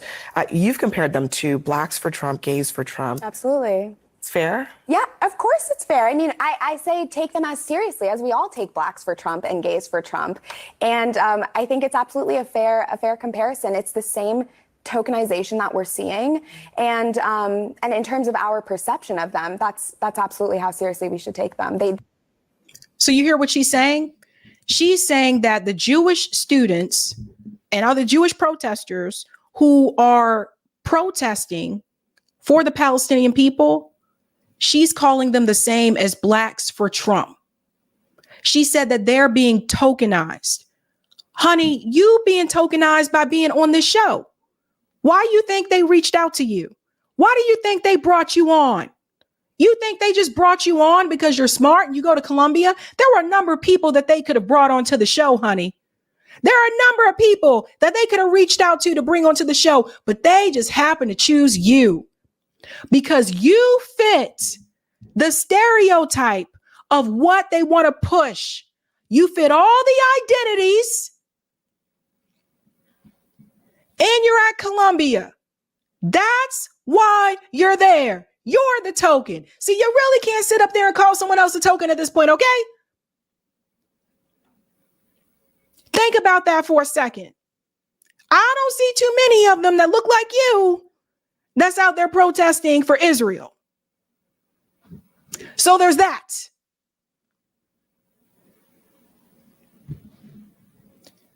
So let me show you what's actually happening. What a joke. What a joke. Black students, all students, they woke up. They knew what was going on. But more importantly, I want you to hear what students at Morehouse are saying about the genocide. This is who she calls them, Blacks for Trump, right? Listen to this, because Biden has been invited at Morehouse, which is a historically Black college, to speak at their commencement. There's been great pushback about this, including from some of the students. Now, this is who she take issue with. So let's dive in here. Uh-oh, where did I go? Whoopsie. I think I went down too far. Thomas made it clear he was the one who made the call to invite Biden. So let's hear this, and then we're going to get to what the students had to say to him. We have graduation on track for May 19th. We will have the President of the United States coming to speak at Morehouse. That's a statement about the stature and importance of this institution. That invitation was sent out. We first started to explore it with the White House in September, prior to the events that had happened as relates to Israel, Hamas, and Gaza. I made the call. So if folks want to bring hate, you hate on me. When the president speaks here, it speaks to the world. If someone wants to be president of the United States, they need to be willing to be on platforms where they can speak to the constituencies that are most important to Morehouse. I declare that the road to the White House runs through Morehouse. That was before October 7th. So he says that was before October the 7th. So he said that the road to the White House runs through Morehouse. This is the gentleman who invited President Biden to speak at Morehouse. Set this in motion. We have a platform at Morehouse that the world pays attention to. And we call people to that platform who are important in the world. President of the United States is one of those people. Okay, so he is the culprit here. Now, the students are not happy with him. They're not happy with the fact that, you know, he invited Joe Biden to speak at the commencement. The students think that Joe Biden's invitation should be rejected. And honestly, I don't blame them. And they're going to confront him as well. As the ICJ is saying, there's a possibility of a genocide happening. And we're seeing our government continually sending more and more weapons, 2,000-pound bombs that are being dropped on whole neighborhoods, schools being destroyed, hospitals being destroyed. And all our government can say is, well, we're going to ask the Israelis what happened in this situation after situation after situation. And there's no accountability for what we're seeing with our own eyes. We're giving him that Morehouse degree, that honorary doctorate, saying you're one of us. Now we're complicit in what he's doing. So how do you justify what you're going to bestow on him on our behalf when he's basically a war criminal at this point? What you just said is the thing that has kept me up at night. We have a diversity of views in our community, and we have an opportunity to express those views on this issue. So that his invitation does not mean that we as a community are in agreement or are complicit. Actually, it does mean that, because there are a number of people that you could have invited to speak at Morehouse's commencement. There are a number of people you could have reached out to be the commencement speaker, not Joe Biden. So yes, it does. It actually is. It's a bad look for Morehouse, and it does send a message. Now it goes forward here. Let me bring up this student as well, because there's a number of them. Like, this is pretty lengthy here. Let's bring in this one as well. Another student. Right now, I'm being told that we need to use our platform as Morehouse men.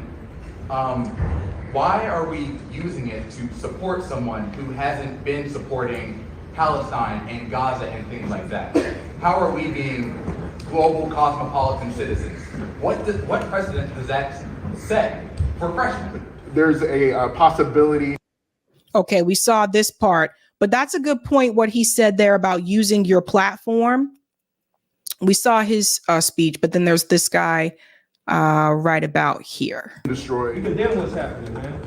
Children is dying. Innocent people being blown up, and you can see the videos, and you can't deny the videos. And we don't condemn that. We say, well, the world might not see it as, oh, we complicit. You know, we see it as complicit. We the students telling you, we see it as that's being complicit. Do y'all see that as complicit? Yes, sir. Yeah, that's complicit. That's complicit. So these are the students telling him, even though he said just because we let him speak here doesn't mean that we're being complicit. The students are telling him, yes, it does mean that you are being complicit. And, you know, I don't know what kind of deal has been made with this gentleman who's extended the invite. I don't know. I don't know if there's been some money that's been thrown his way or been thrown to the Morehouse way. I don't know what's happening behind the scenes. I'll be honest about that.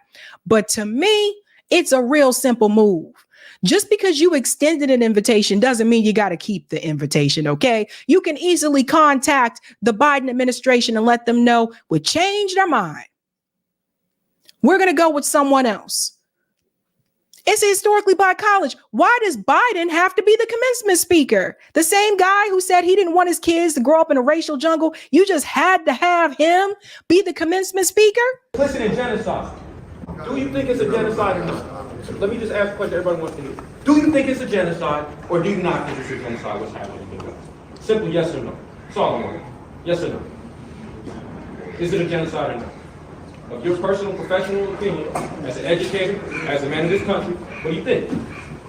Are the people of Gaza being genocided, or are they not? I'm not going to answer that question. He's not going to answer the question. He says, ladies and gentlemen, the gentleman on the stage who extended the invite, he is a part. We're going to put him in the camp of the Black Misleadership class. We're going to put him in that same camp with Clyburn. And I want to explain to you why. A lot of older, don't take no shade to this, guys, because if you know this don't apply to you, you know it don't apply to you. But a lot of the older Black leadership in this country, they really sold the young people out. And I don't care. People can get mad if they want to. A lot of them sold the young people out. Some of the same people who were marching in the streets with Dr. King, champion for civil rights, once they found out they could have a more comfortable life by taking money and joining the establishment, that is what they did. That includes the Al Sharptons. Because they figured, well, I'd rather have a more comfortable life and just go along with the status quo. So a lot of this guy standing on the stage, he's a part of the Black Misleadership class. A lot of the people in the Black Misleadership class tend to be from an older generation. And a lot of the younger people, particularly younger Black people, we're not about that life. Not about the life. We're not afraid. And they're younger than me.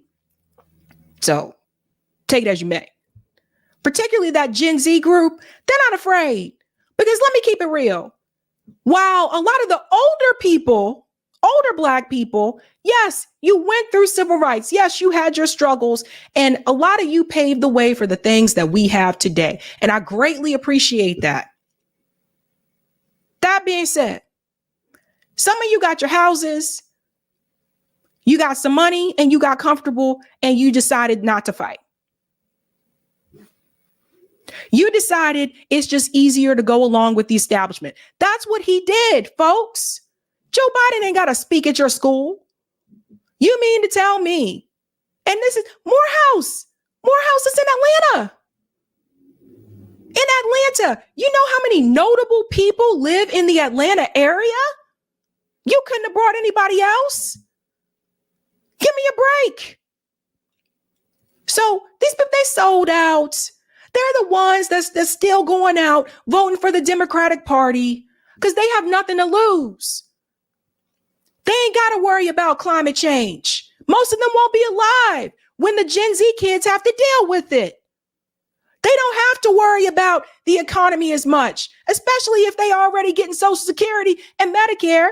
Some of us may never even see Social Security. They ain't worried about it. They sold out. And this is why we can't continue to look up to them as heroes.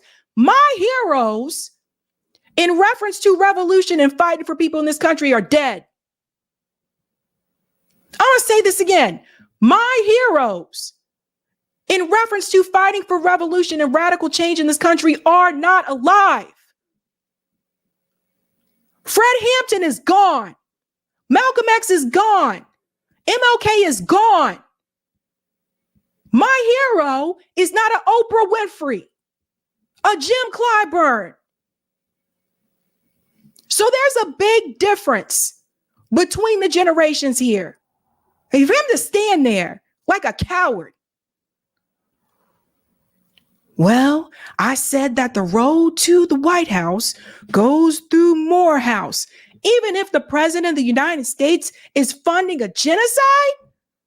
That's how low you're willing to go? Really? An apartheid state. They're in the South. Some of the streets that you're walking down right now in Atlanta, you probably couldn't even walk down in the past. The same segment of the country where you had to sit at the back of the bus. But you willing to let Genocide Joe come speak at Morehouse because you said a statement. Forget your statement.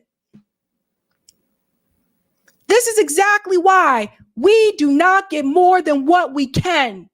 Because people like dude on the stage have held us back for too long. You got your houses, you got your Social Security, you got your Medicare, and you sold the rest of us out. The younger generations, you sold them out, and you should be ashamed. If those revolutionary leaders were alive today, they would be embarrassed. They would be ashamed of you. How dare you sit up there and cower to Jim Crow Joe? You wouldn't invite Donald Trump to the White House, to Morehouse to speak if he was the president. You think that that's so much that difference between the two, then you are totally mistaken, or somebody threw some money your way. I'm thinking it's the latter.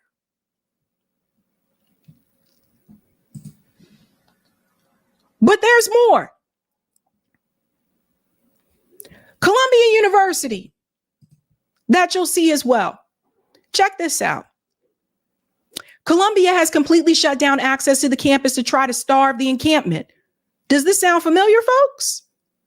So I told you, they're not allowing them to have access to the dining hall, the bathrooms. So look at this. Watch. Genocide! Columbia, you can't hide! You are funding genocide! Free Palestine! So you have people on the outside giving food to the students that are a part of the encampments because the university has decided not to allow them to have access to the dining hall. So is Columbia trying to starve out the pro-Palestinian protesters the same way Israel tries to starve the Palestinian people in Gaza? What is happening here? And I have to look this up because I would have assumed, and particularly coming from higher ed, I have to look this up. I seem to remember that even during the pandemic, when the students had the option to be on campus or learn remotely at BU, that was how we did it. One of the things that was very, very clear is that we had to provide food to the students. So I'm going to have to look that up and look into that because I don't think this is, I don't even know if this is legal, let alone fair. Free Palestine! Free Palestine! Free Palestine! Free Palestine! When Shafiq, what do you say? How many kids did you kill today? Shafiq, what do you say? Then there is the issue of water. I think she was saying, can we get a water? So that's the other thing. Like, I do not think this is legal. I'll have to check with a friend of mine, but I don't even think that's legal to not allow them to have access to food, and particularly water. So there's that.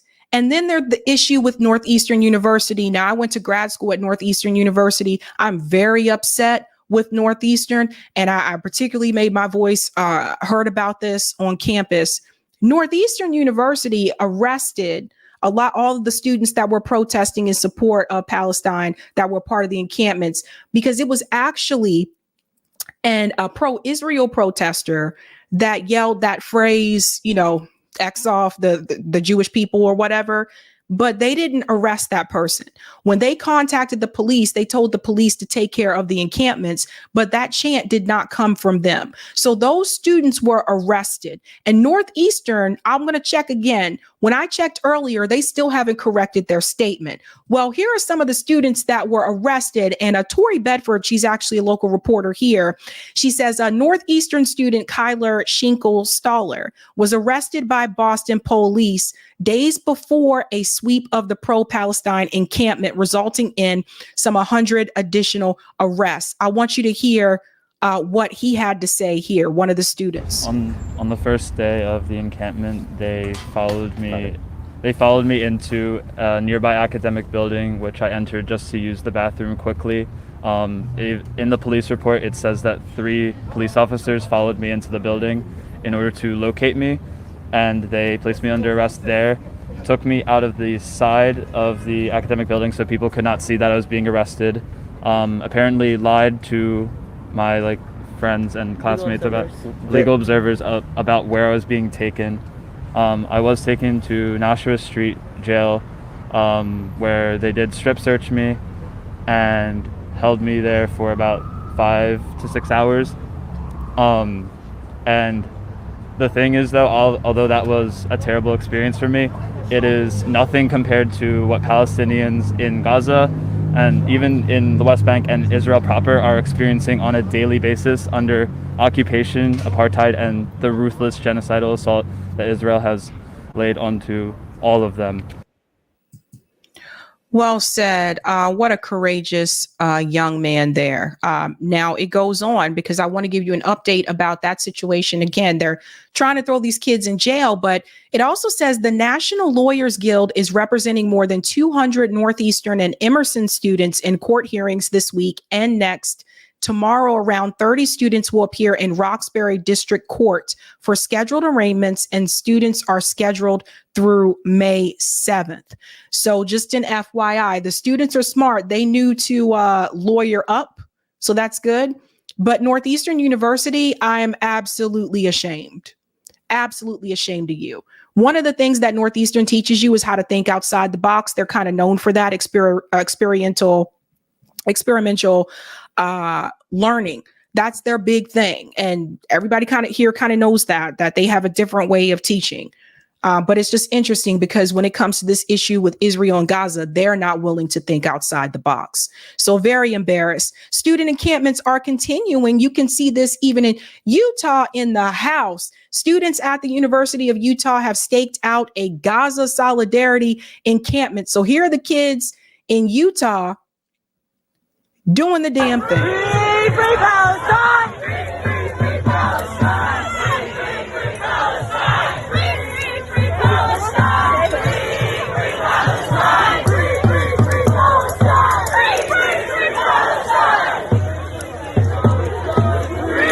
Free Palestine!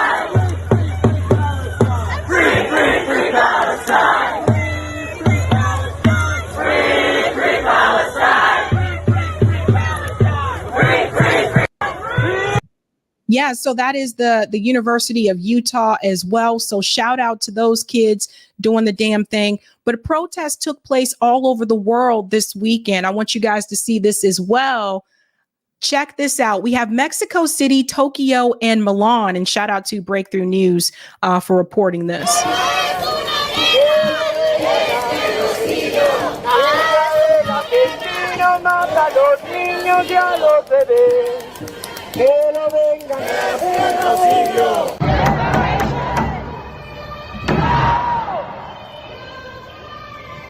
That's Ottawa, London, and Paris.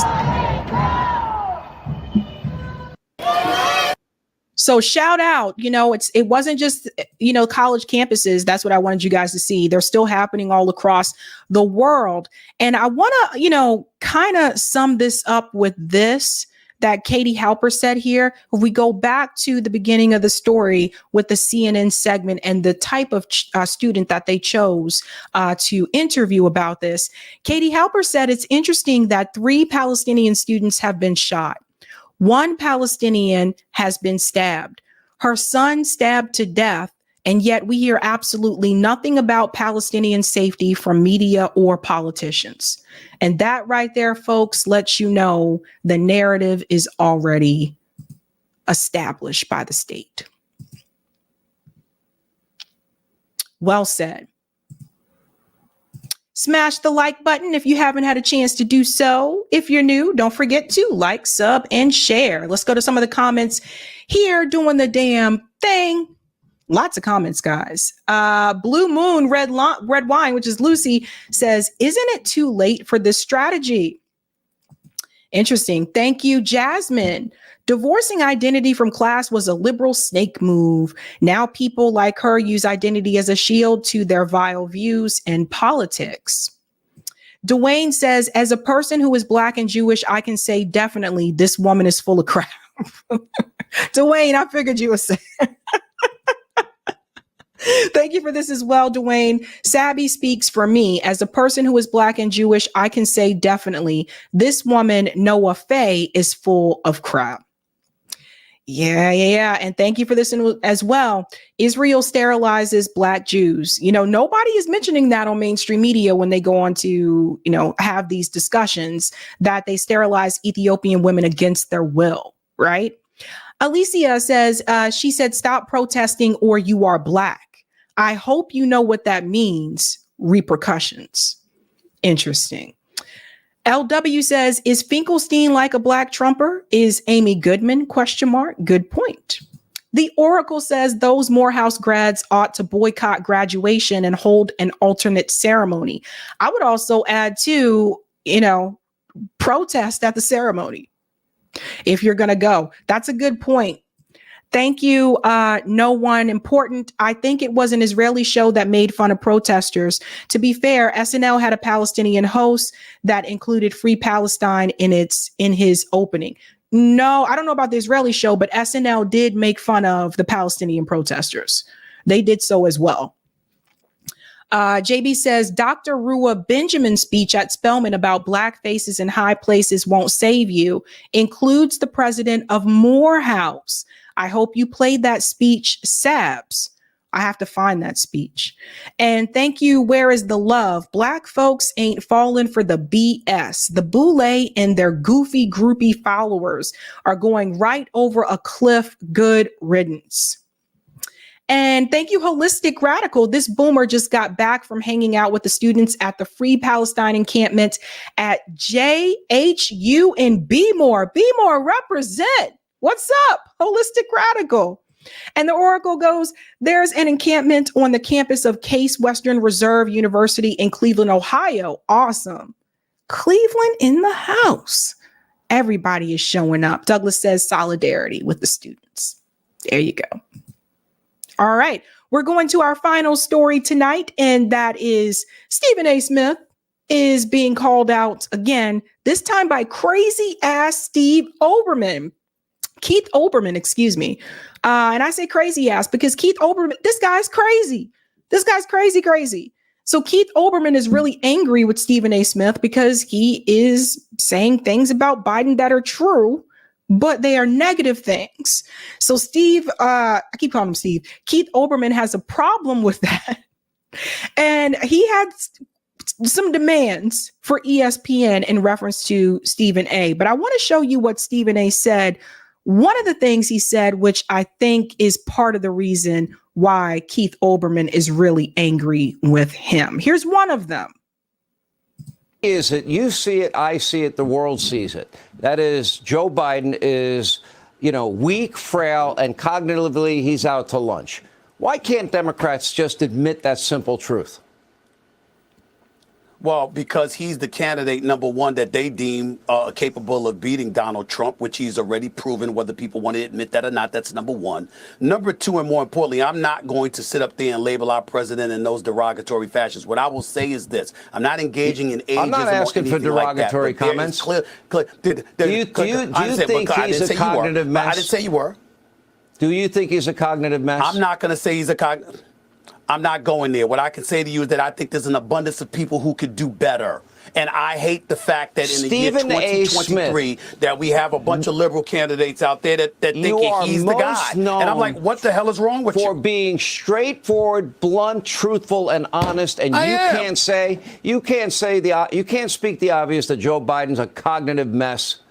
Of course he's a cognitive mess. I'm not going to label, I'm not going to label it that way, Sean. What I'm going to tell you is this. I'm looking at him, and I don't like what I see. I'm not impressed with what I've seen. I've been very concerned with what I've seen. And the fact that he's going to be 82 years of age at election time, if he were to win the election, and he'd be in the White House until he's 86 years old, I think in the year 2023, it is utterly embarrassing that the liberal side has him as their best candidate. What does it say about you when that is the best candidate that you can give the left? That is ridiculous. That's not a knock against Joe Biden, more so than it's an indictment against the Democratic Party. It took a little push. Now I got Stephen A. coming out of his shell. I was waiting for that. All right, now. Now, that was mild. His criticism became more heated later on. So that was actually 10 months ago, right? So I'm going to show you some of the other things that Stephen A. Smith has said. Now, this was recently on the PBD podcast. The segment is called "Following Stephen A. Smith May Vote for Trump." Now, I didn't take it that way, but listen to this. This is another thing that he said. Going back to your mom, when you're talking about on the conservative side. Your recent positioning with Trump has gotten a lot of people a little bit asking questions. Sure. Okay. So hey, the Democrats, what you're doing, trying to undermine everything this man's doing. It's not working. You're kind of going through the whole process, and he kind of Biden, all this stuff. What do you think, the strategy that they're doing right now, do you think they don't know that it's not working, or do you think they're convinced it's going to end up working come November 5th, with the day we vote? I think they're convinced it's going to work. And I think that they're leaning on the 2022 midterms to buffer their point. You had certain Democrats who were supporting Trump surrogates. I'm sorry, they were supporting these folks and favoring, Trump surrogates during the 2022 midterms. And people were anticipating a red wave that never arrived. Mm-hmm. You see what I'm saying? Mm-hmm. And so that's what they're thinking about. The more we put Trump out there, the more we buffer support and augment support for these folks who support him, ultimately it will lead to our victory. That's how they're thinking. And I'm saying, no, not what I'm seeing. I think that he has damn near a cult following. I'm not calling folks cults or anything like that. I'm just speaking metaphorically about how these folks are in terms of their love, their devotion, their belief in him. And they're not going anywhere. And then you got Hispanics who are supporting him now, according to the polls. You've got more black folks who are supporting him now, according to the polls. And even though they're swearing that the overturning of Roe v. Wade, along with some of the charges that have been executed against him, that's going to turn off white women, well, we ain't seeing that evidence. And so I'm looking at it from that standpoint, and I'm like, well, wait a minute now. Are y'all not paying attention? Because let me tell you something. Pause there for just a second. So some Democrat loyalists don't like these statements that Stephen A. Smith is making, but it's true. So should we ignore the truth and just pretend like these things aren't happening and just bash Trump like just because Orange Man bad? Or should we tell the truth? And this is true. I don't see any of these cases being brought against Donald Trump leading towards a major shift within his base. Like, I don't see people that are Trump supporters exiting the Trump wave because of the cases that have been brought forward. I just don't see that happening. It's the same reason why, I didn't see people. There were some people who chose to continue to support R. Kelly even after R. Kelly was convicted. There are some people that are going to stand by someone that they admire and someone that they are rooting for, regardless of what charges are brought forward. But then you also got to think about the timing. Like I said before, don't you think the timing was a little bit weird? Now that he's running for president, in reference to Trump's business dealings, they could have brought legalities towards Donald Trump way before he ran for office, if we want to be honest about that. So let's keep it real. Now, he goes on to say something else here, and then I'm going to bring in Keith Olbermann because Keith ain't happy. Charlemagne the God said it best when he said, Joe Biden is not inspiring at all. You almost get the impression that the Democrats who are pushing for Joe Biden to get 4 more years, because that's what they were chanting at the State of the Union address, 4 more years, 4 more years. The man's going to be 82 in November, and you chant for 4 more years. But you've got progressive leftists on this side chanting for 4 more years. I don't know if they know how embarrassing that is, okay? Let me correct something here from Stephen A. Smith. I don't want anyone to be confused on this show. The Democratic Party is not left. The Democratic Party is still a center-right ideology. Like, they're not, like, liberalism is still right-wing. That's what people don't understand. Left, what people were calling left, were people who considered themselves to be progressive. I would go a step further and say left is further than progressivism, right? Left is socialist, is communist, is Marxist. That is what I would consider to be left. So this is the thing that does kind of bother me sometimes when people do bring Stephen A. on to talk about politics. And he's not the only one that calls the Democratic Party left, because it's not left. But other people call it that as well. So I just had to correct that there. The Democratic Party is not left. Okay, but that's neither here nor there. The point is that when you're doing that, I'm looking at them and I'm saying to myself, come on now, this is utterly ridiculous. You think this is going to get it done. But I tell you what I'm starting to suspect. They don't know if Joe's going to last 4 more years. And all they care about is that he gets through Election Day. There you go. And then after that, who's the next in line? It's Kamala Harris. And everyone needs to think about that too. We don't even know if Joe is going to make it tomorrow. I'm just being honest. We don't know how long Joe Biden is going to last, but the reality is, I think what Stephen A. Smith said there is correct. They're just trying to get him through the election, and then he can always step down. He could step down after the convention. He can step down. He can step down after he wins and say, all right, that's it for me, dudes. Kamala's now president of the United States. Now, we all know Joe Biden has been terrible in reference to foreign policy. We know he's a warmonger. We know he supports Israel's genocide, no matter what he says. But I also want you to think about the fact that Kamala Harris is also going to be horrible in reference to foreign policy. This is why I say we should not support the two-party system, that and the fact that there's corporate money attached to both of these political parties. Now, there are people out there running that do have a correct position in reference to Israel and Gaza.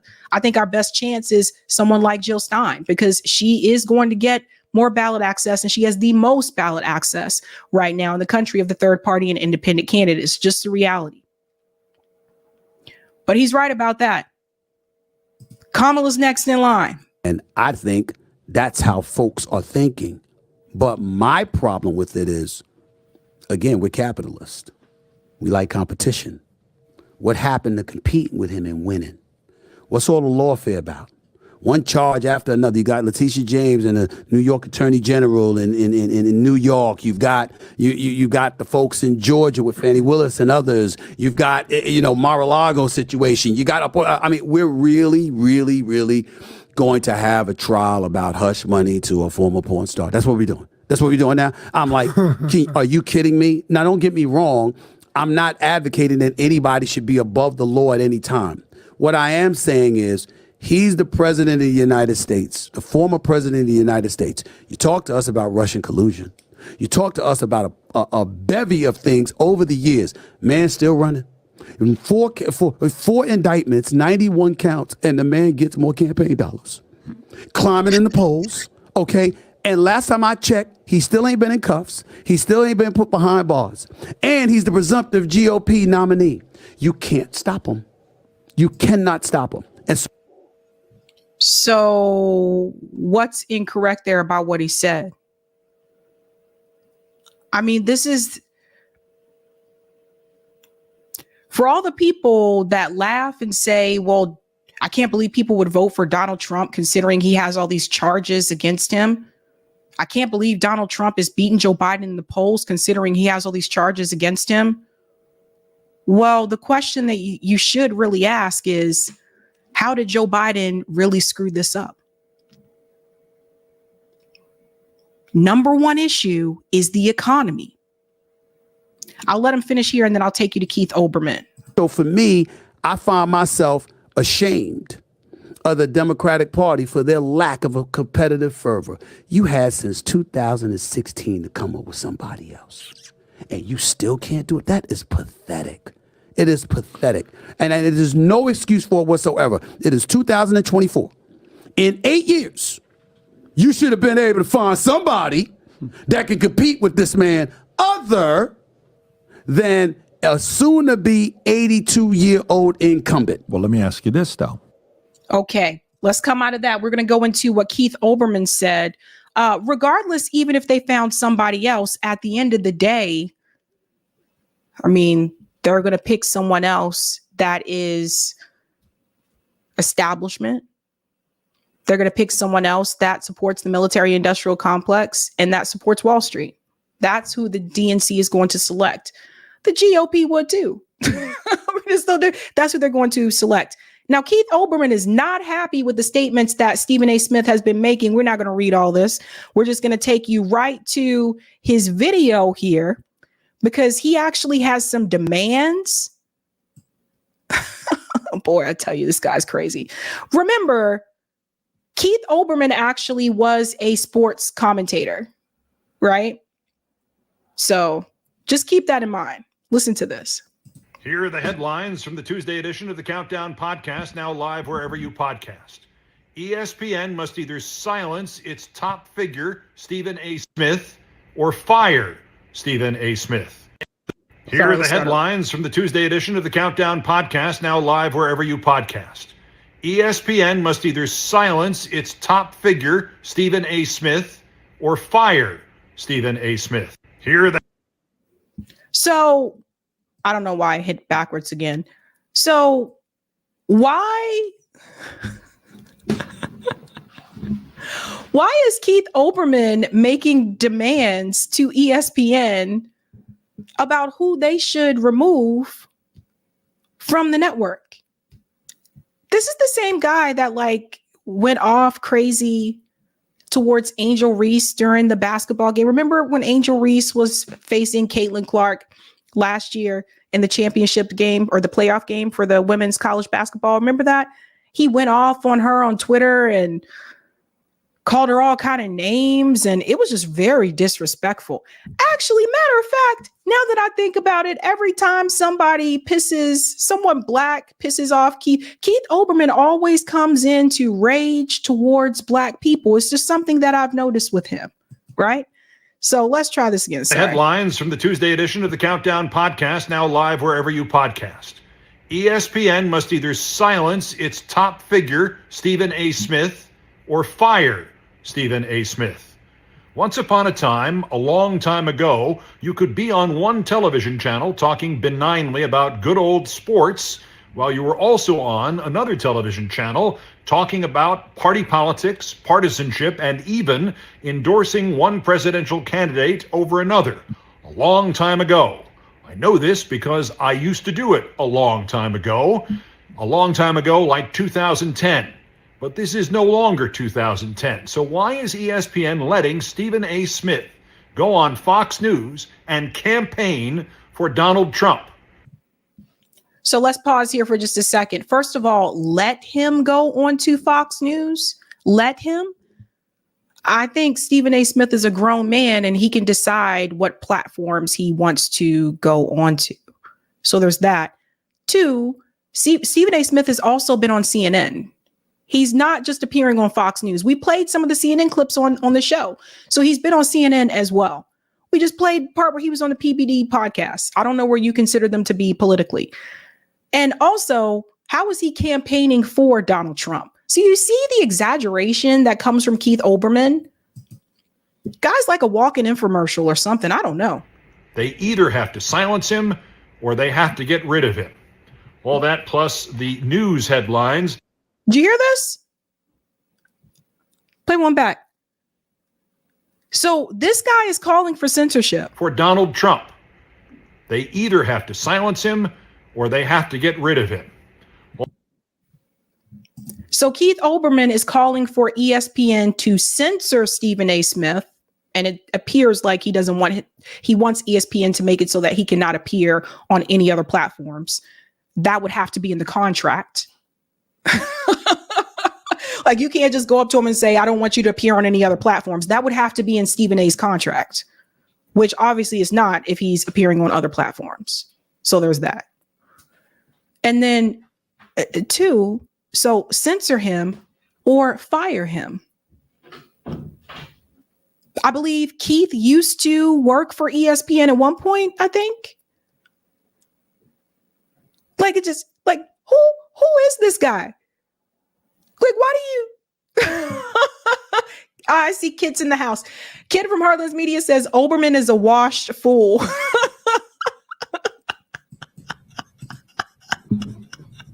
Zombie in the air. Did Trump sleep with his wife or something? I don't think so. I think he finishes here. Oh my All that God. plus the news headlines. Trump now thinks that his thugs should be, to quote his online post, allowed to protest at the front steps of courthouses all over the country. Trump mobs going up the steps of government facilities. Why does that sound so vaguely familiar? Trump's latest stochastic threat on the Tuesday Countdown podcast, now live wherever your podcast. So it's obvious to me that Keith Olbermann still has Trump derangement syndrome. And he's still obviously out there tap dancing for Joe Biden as well. Now, there's one more piece here from this podcast I want you to hear too. And I think this is another thing that Olbermann may have had a problem with. Listen to this. They say 81 million plus people voted for Joe Biden. I don't believe that for 1 second. I believe 81 plus million people voted against Donald Trump. Oh, and there it is.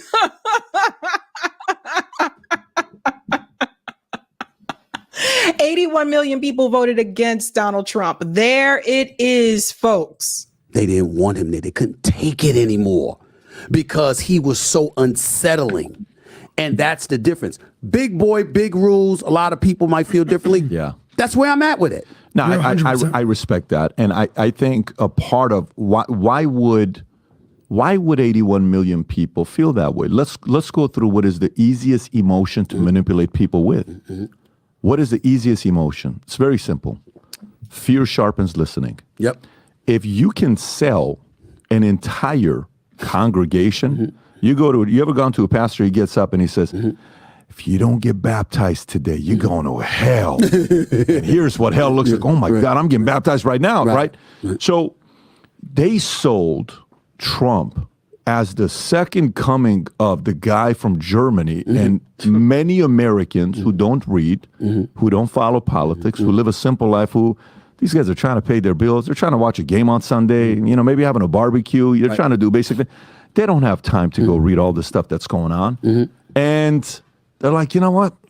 I don't want to deal with any of this stuff. The part that I give the left a lot of credit to is the following. When COVID happened and everybody knew it came from China, U.S. could have done what they did during 9/11 and been united against China, but the Democrats became united against Trump. And they. Let me just pause there for a second because he goes into this craziness right here. Because what I will say there again, the Democrats are not left. You know what? I'm going to work on that. Be Easy actually made my last design. I'm going to ask Be Easy if he can make a design for me that says the Democrats are not left or something like that, because he made that other design. That was really cool. Because I need a t-shirt that says something like that, because I'm tired of explaining this. I'm tired of explaining this. The Democratic Party has co-opted the word left, just like they co-opted BLM, just like they co-opted the word progressive, right? But they are really not in theory. So Stephen A had like some really good points there. I don't agree with him on everything. I don't agree with him that Gavin Newsom should be a better pick or whatever. I just don't. I'm not for the establishment candidates. I'm not for the Democratic Party. I'm not for the Republican Party. Like, I have done this thing. I did this song and dance. My last chance was with Bernie Sanders, Bernie 2020. And I think we all see what happened with that. So my thing is, anybody talking about these issues and not calling out the corruption in the system, not calling out the issues with money, not calling for some type of demands, they're not actually acknowledging the problem with the system. They're acknowledging the problem with individual people. And you can always replace those people with other people. But if they're going into the same system, they're going to run into the same problem in that two-party system, that umbrella. So I think it's really important that we look for people to call out the corruption within the system. So, yeah. Yeah. Quick shout out here to Nick. I don't know if you guys saw.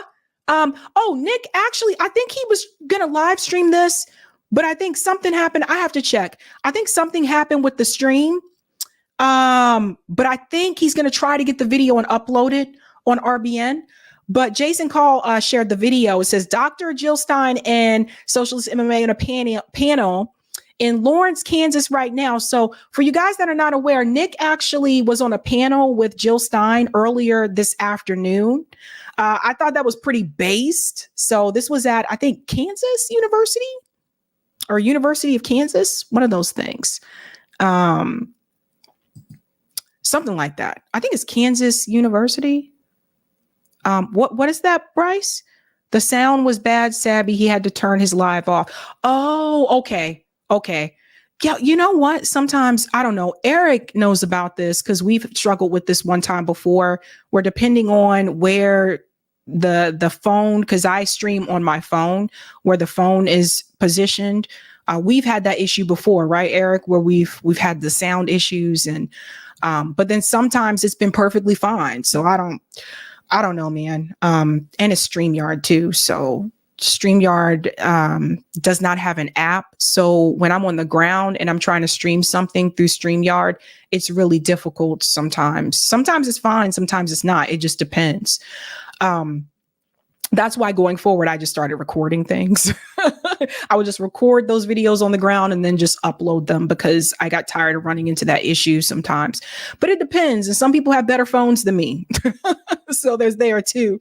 Yeah, Eric said audio. Oh, where'd it go? Pardon me.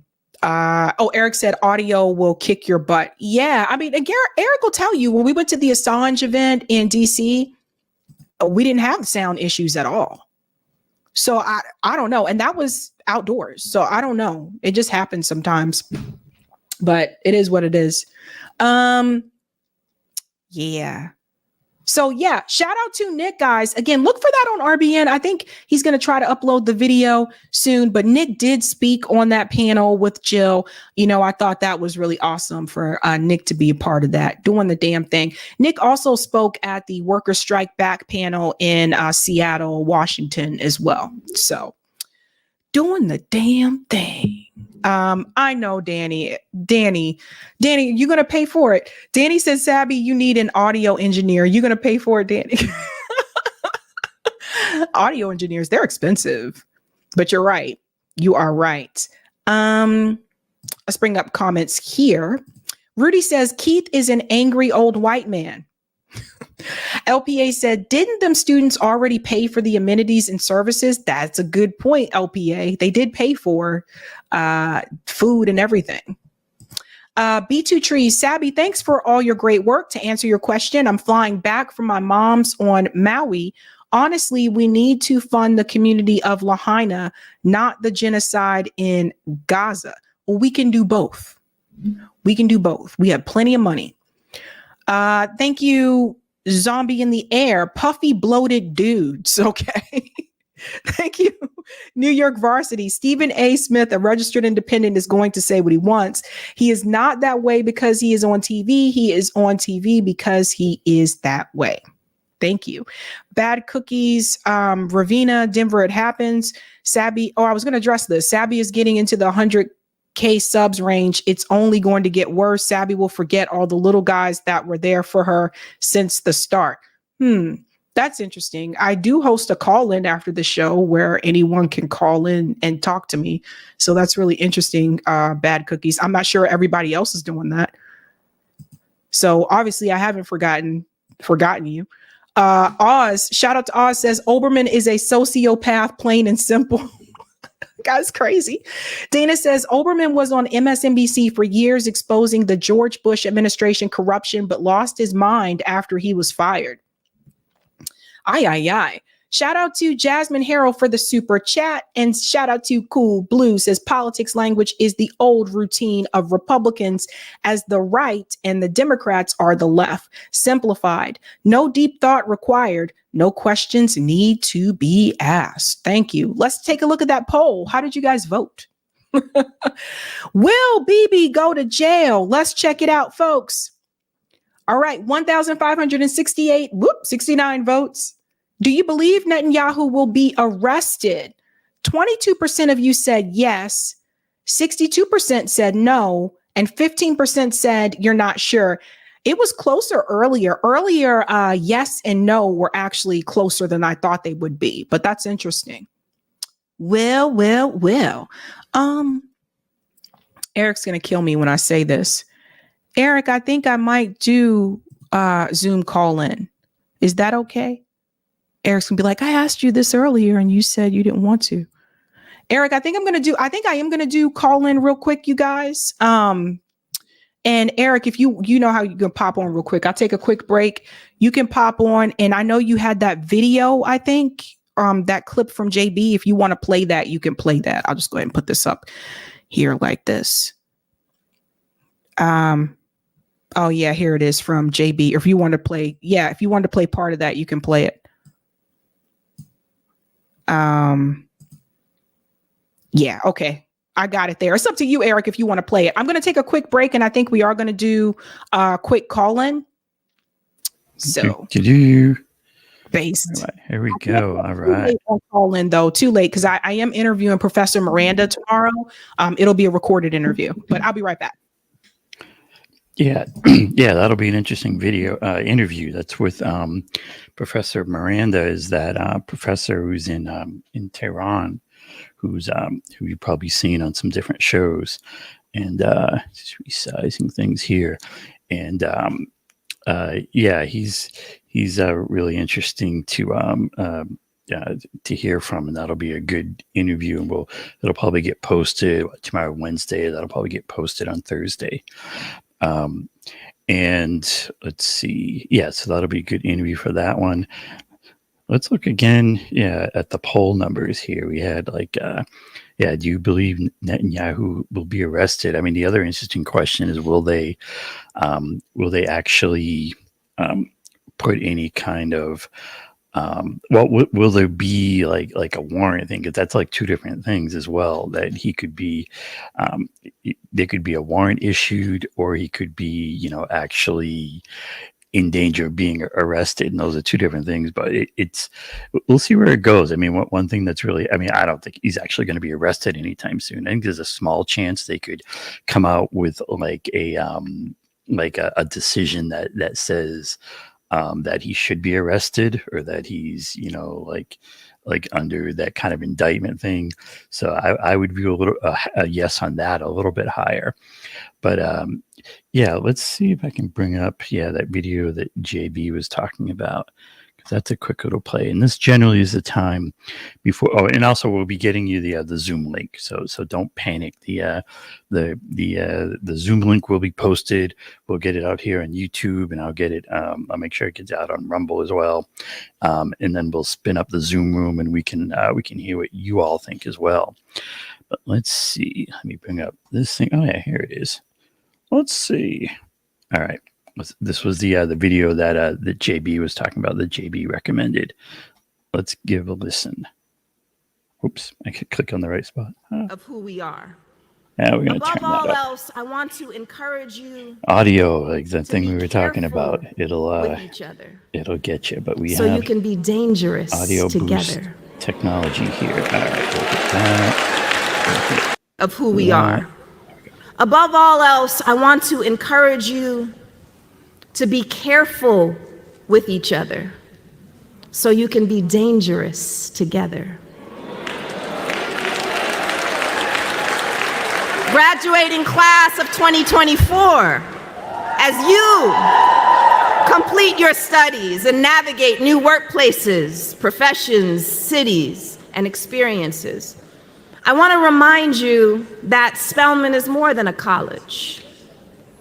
It's a flight school, the NASA for Black women, that imparts not only intellectual skills, but the spiritual audacity to fly in and out of worlds that were not created with you in mind. When you feel weighed down, as we all do, I want to encourage you to dust off your wings, sown by generations of Spelman women over the course of 143 friggin' years, so you can fly and be fly. Remember, too, that despite the social media slogan, trust Black women, you, too, have to be trustworthy. Black faces in high places are not going to save us. Just look at the Black proponents of Cop City in Atlanta's leadership class. Black faces in high places are not going to save us. Just look at the Black woman's hand, ambassador at the UN, voting against a ceasefire in Gaza.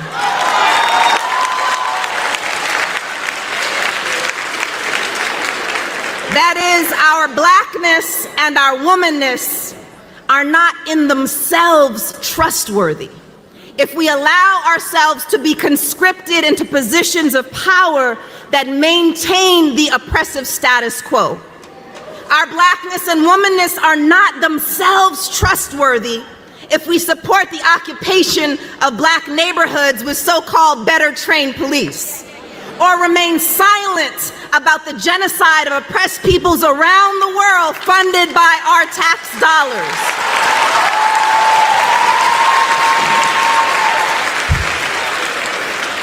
And here, let me please shout out the incredible Spelman students and AUC siblings who have been organizing with Stop Cop City and Justice in Palestine, among many other troublemakers in this room.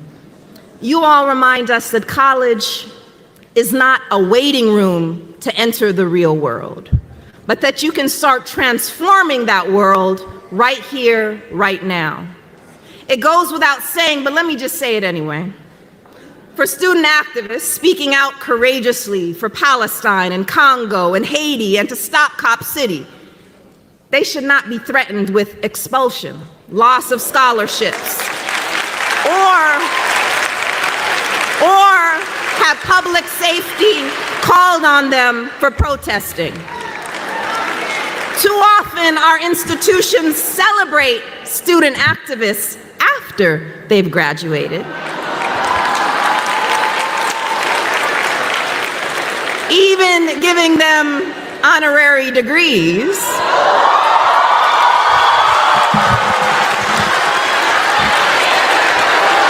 But stifle student activism while we are enrolled. We can do better. To close then, as we turn our attention to the founders of Spelman College who dared to dream beyond the oppressive systems that sought to limit their opportunities, to limit their imagination and crush their spirits 143 years ago.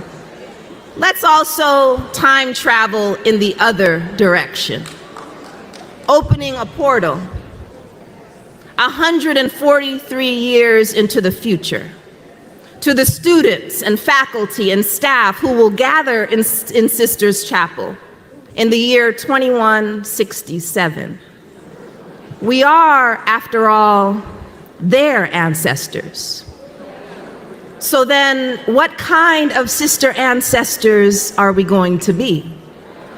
Successful and compliant, or purposeful and courageous? That is, we are our descendants' wildest dreams.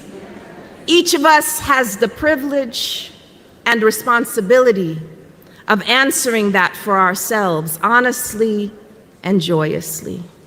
Yep. With that, thank you for this incredible honor.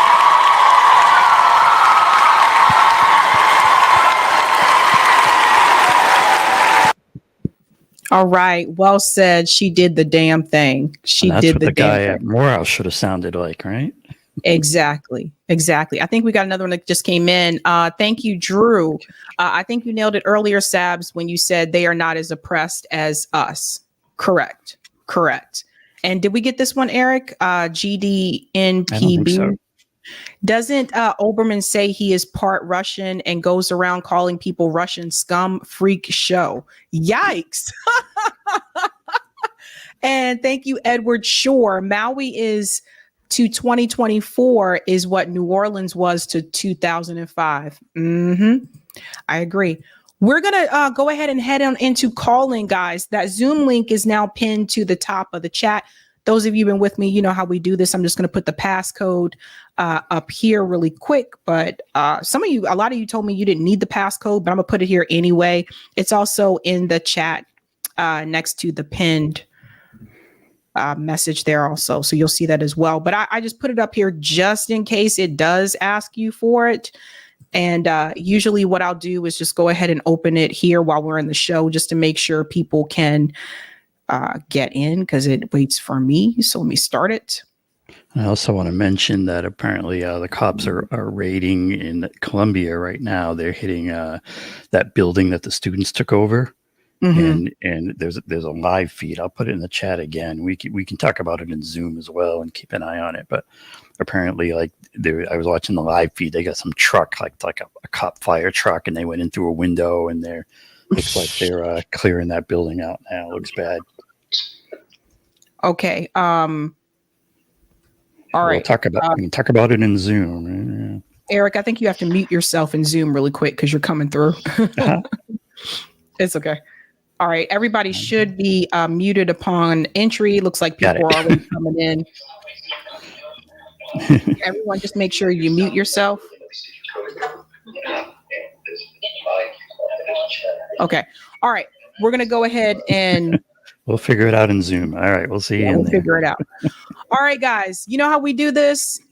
Have a good night and keep up the fight.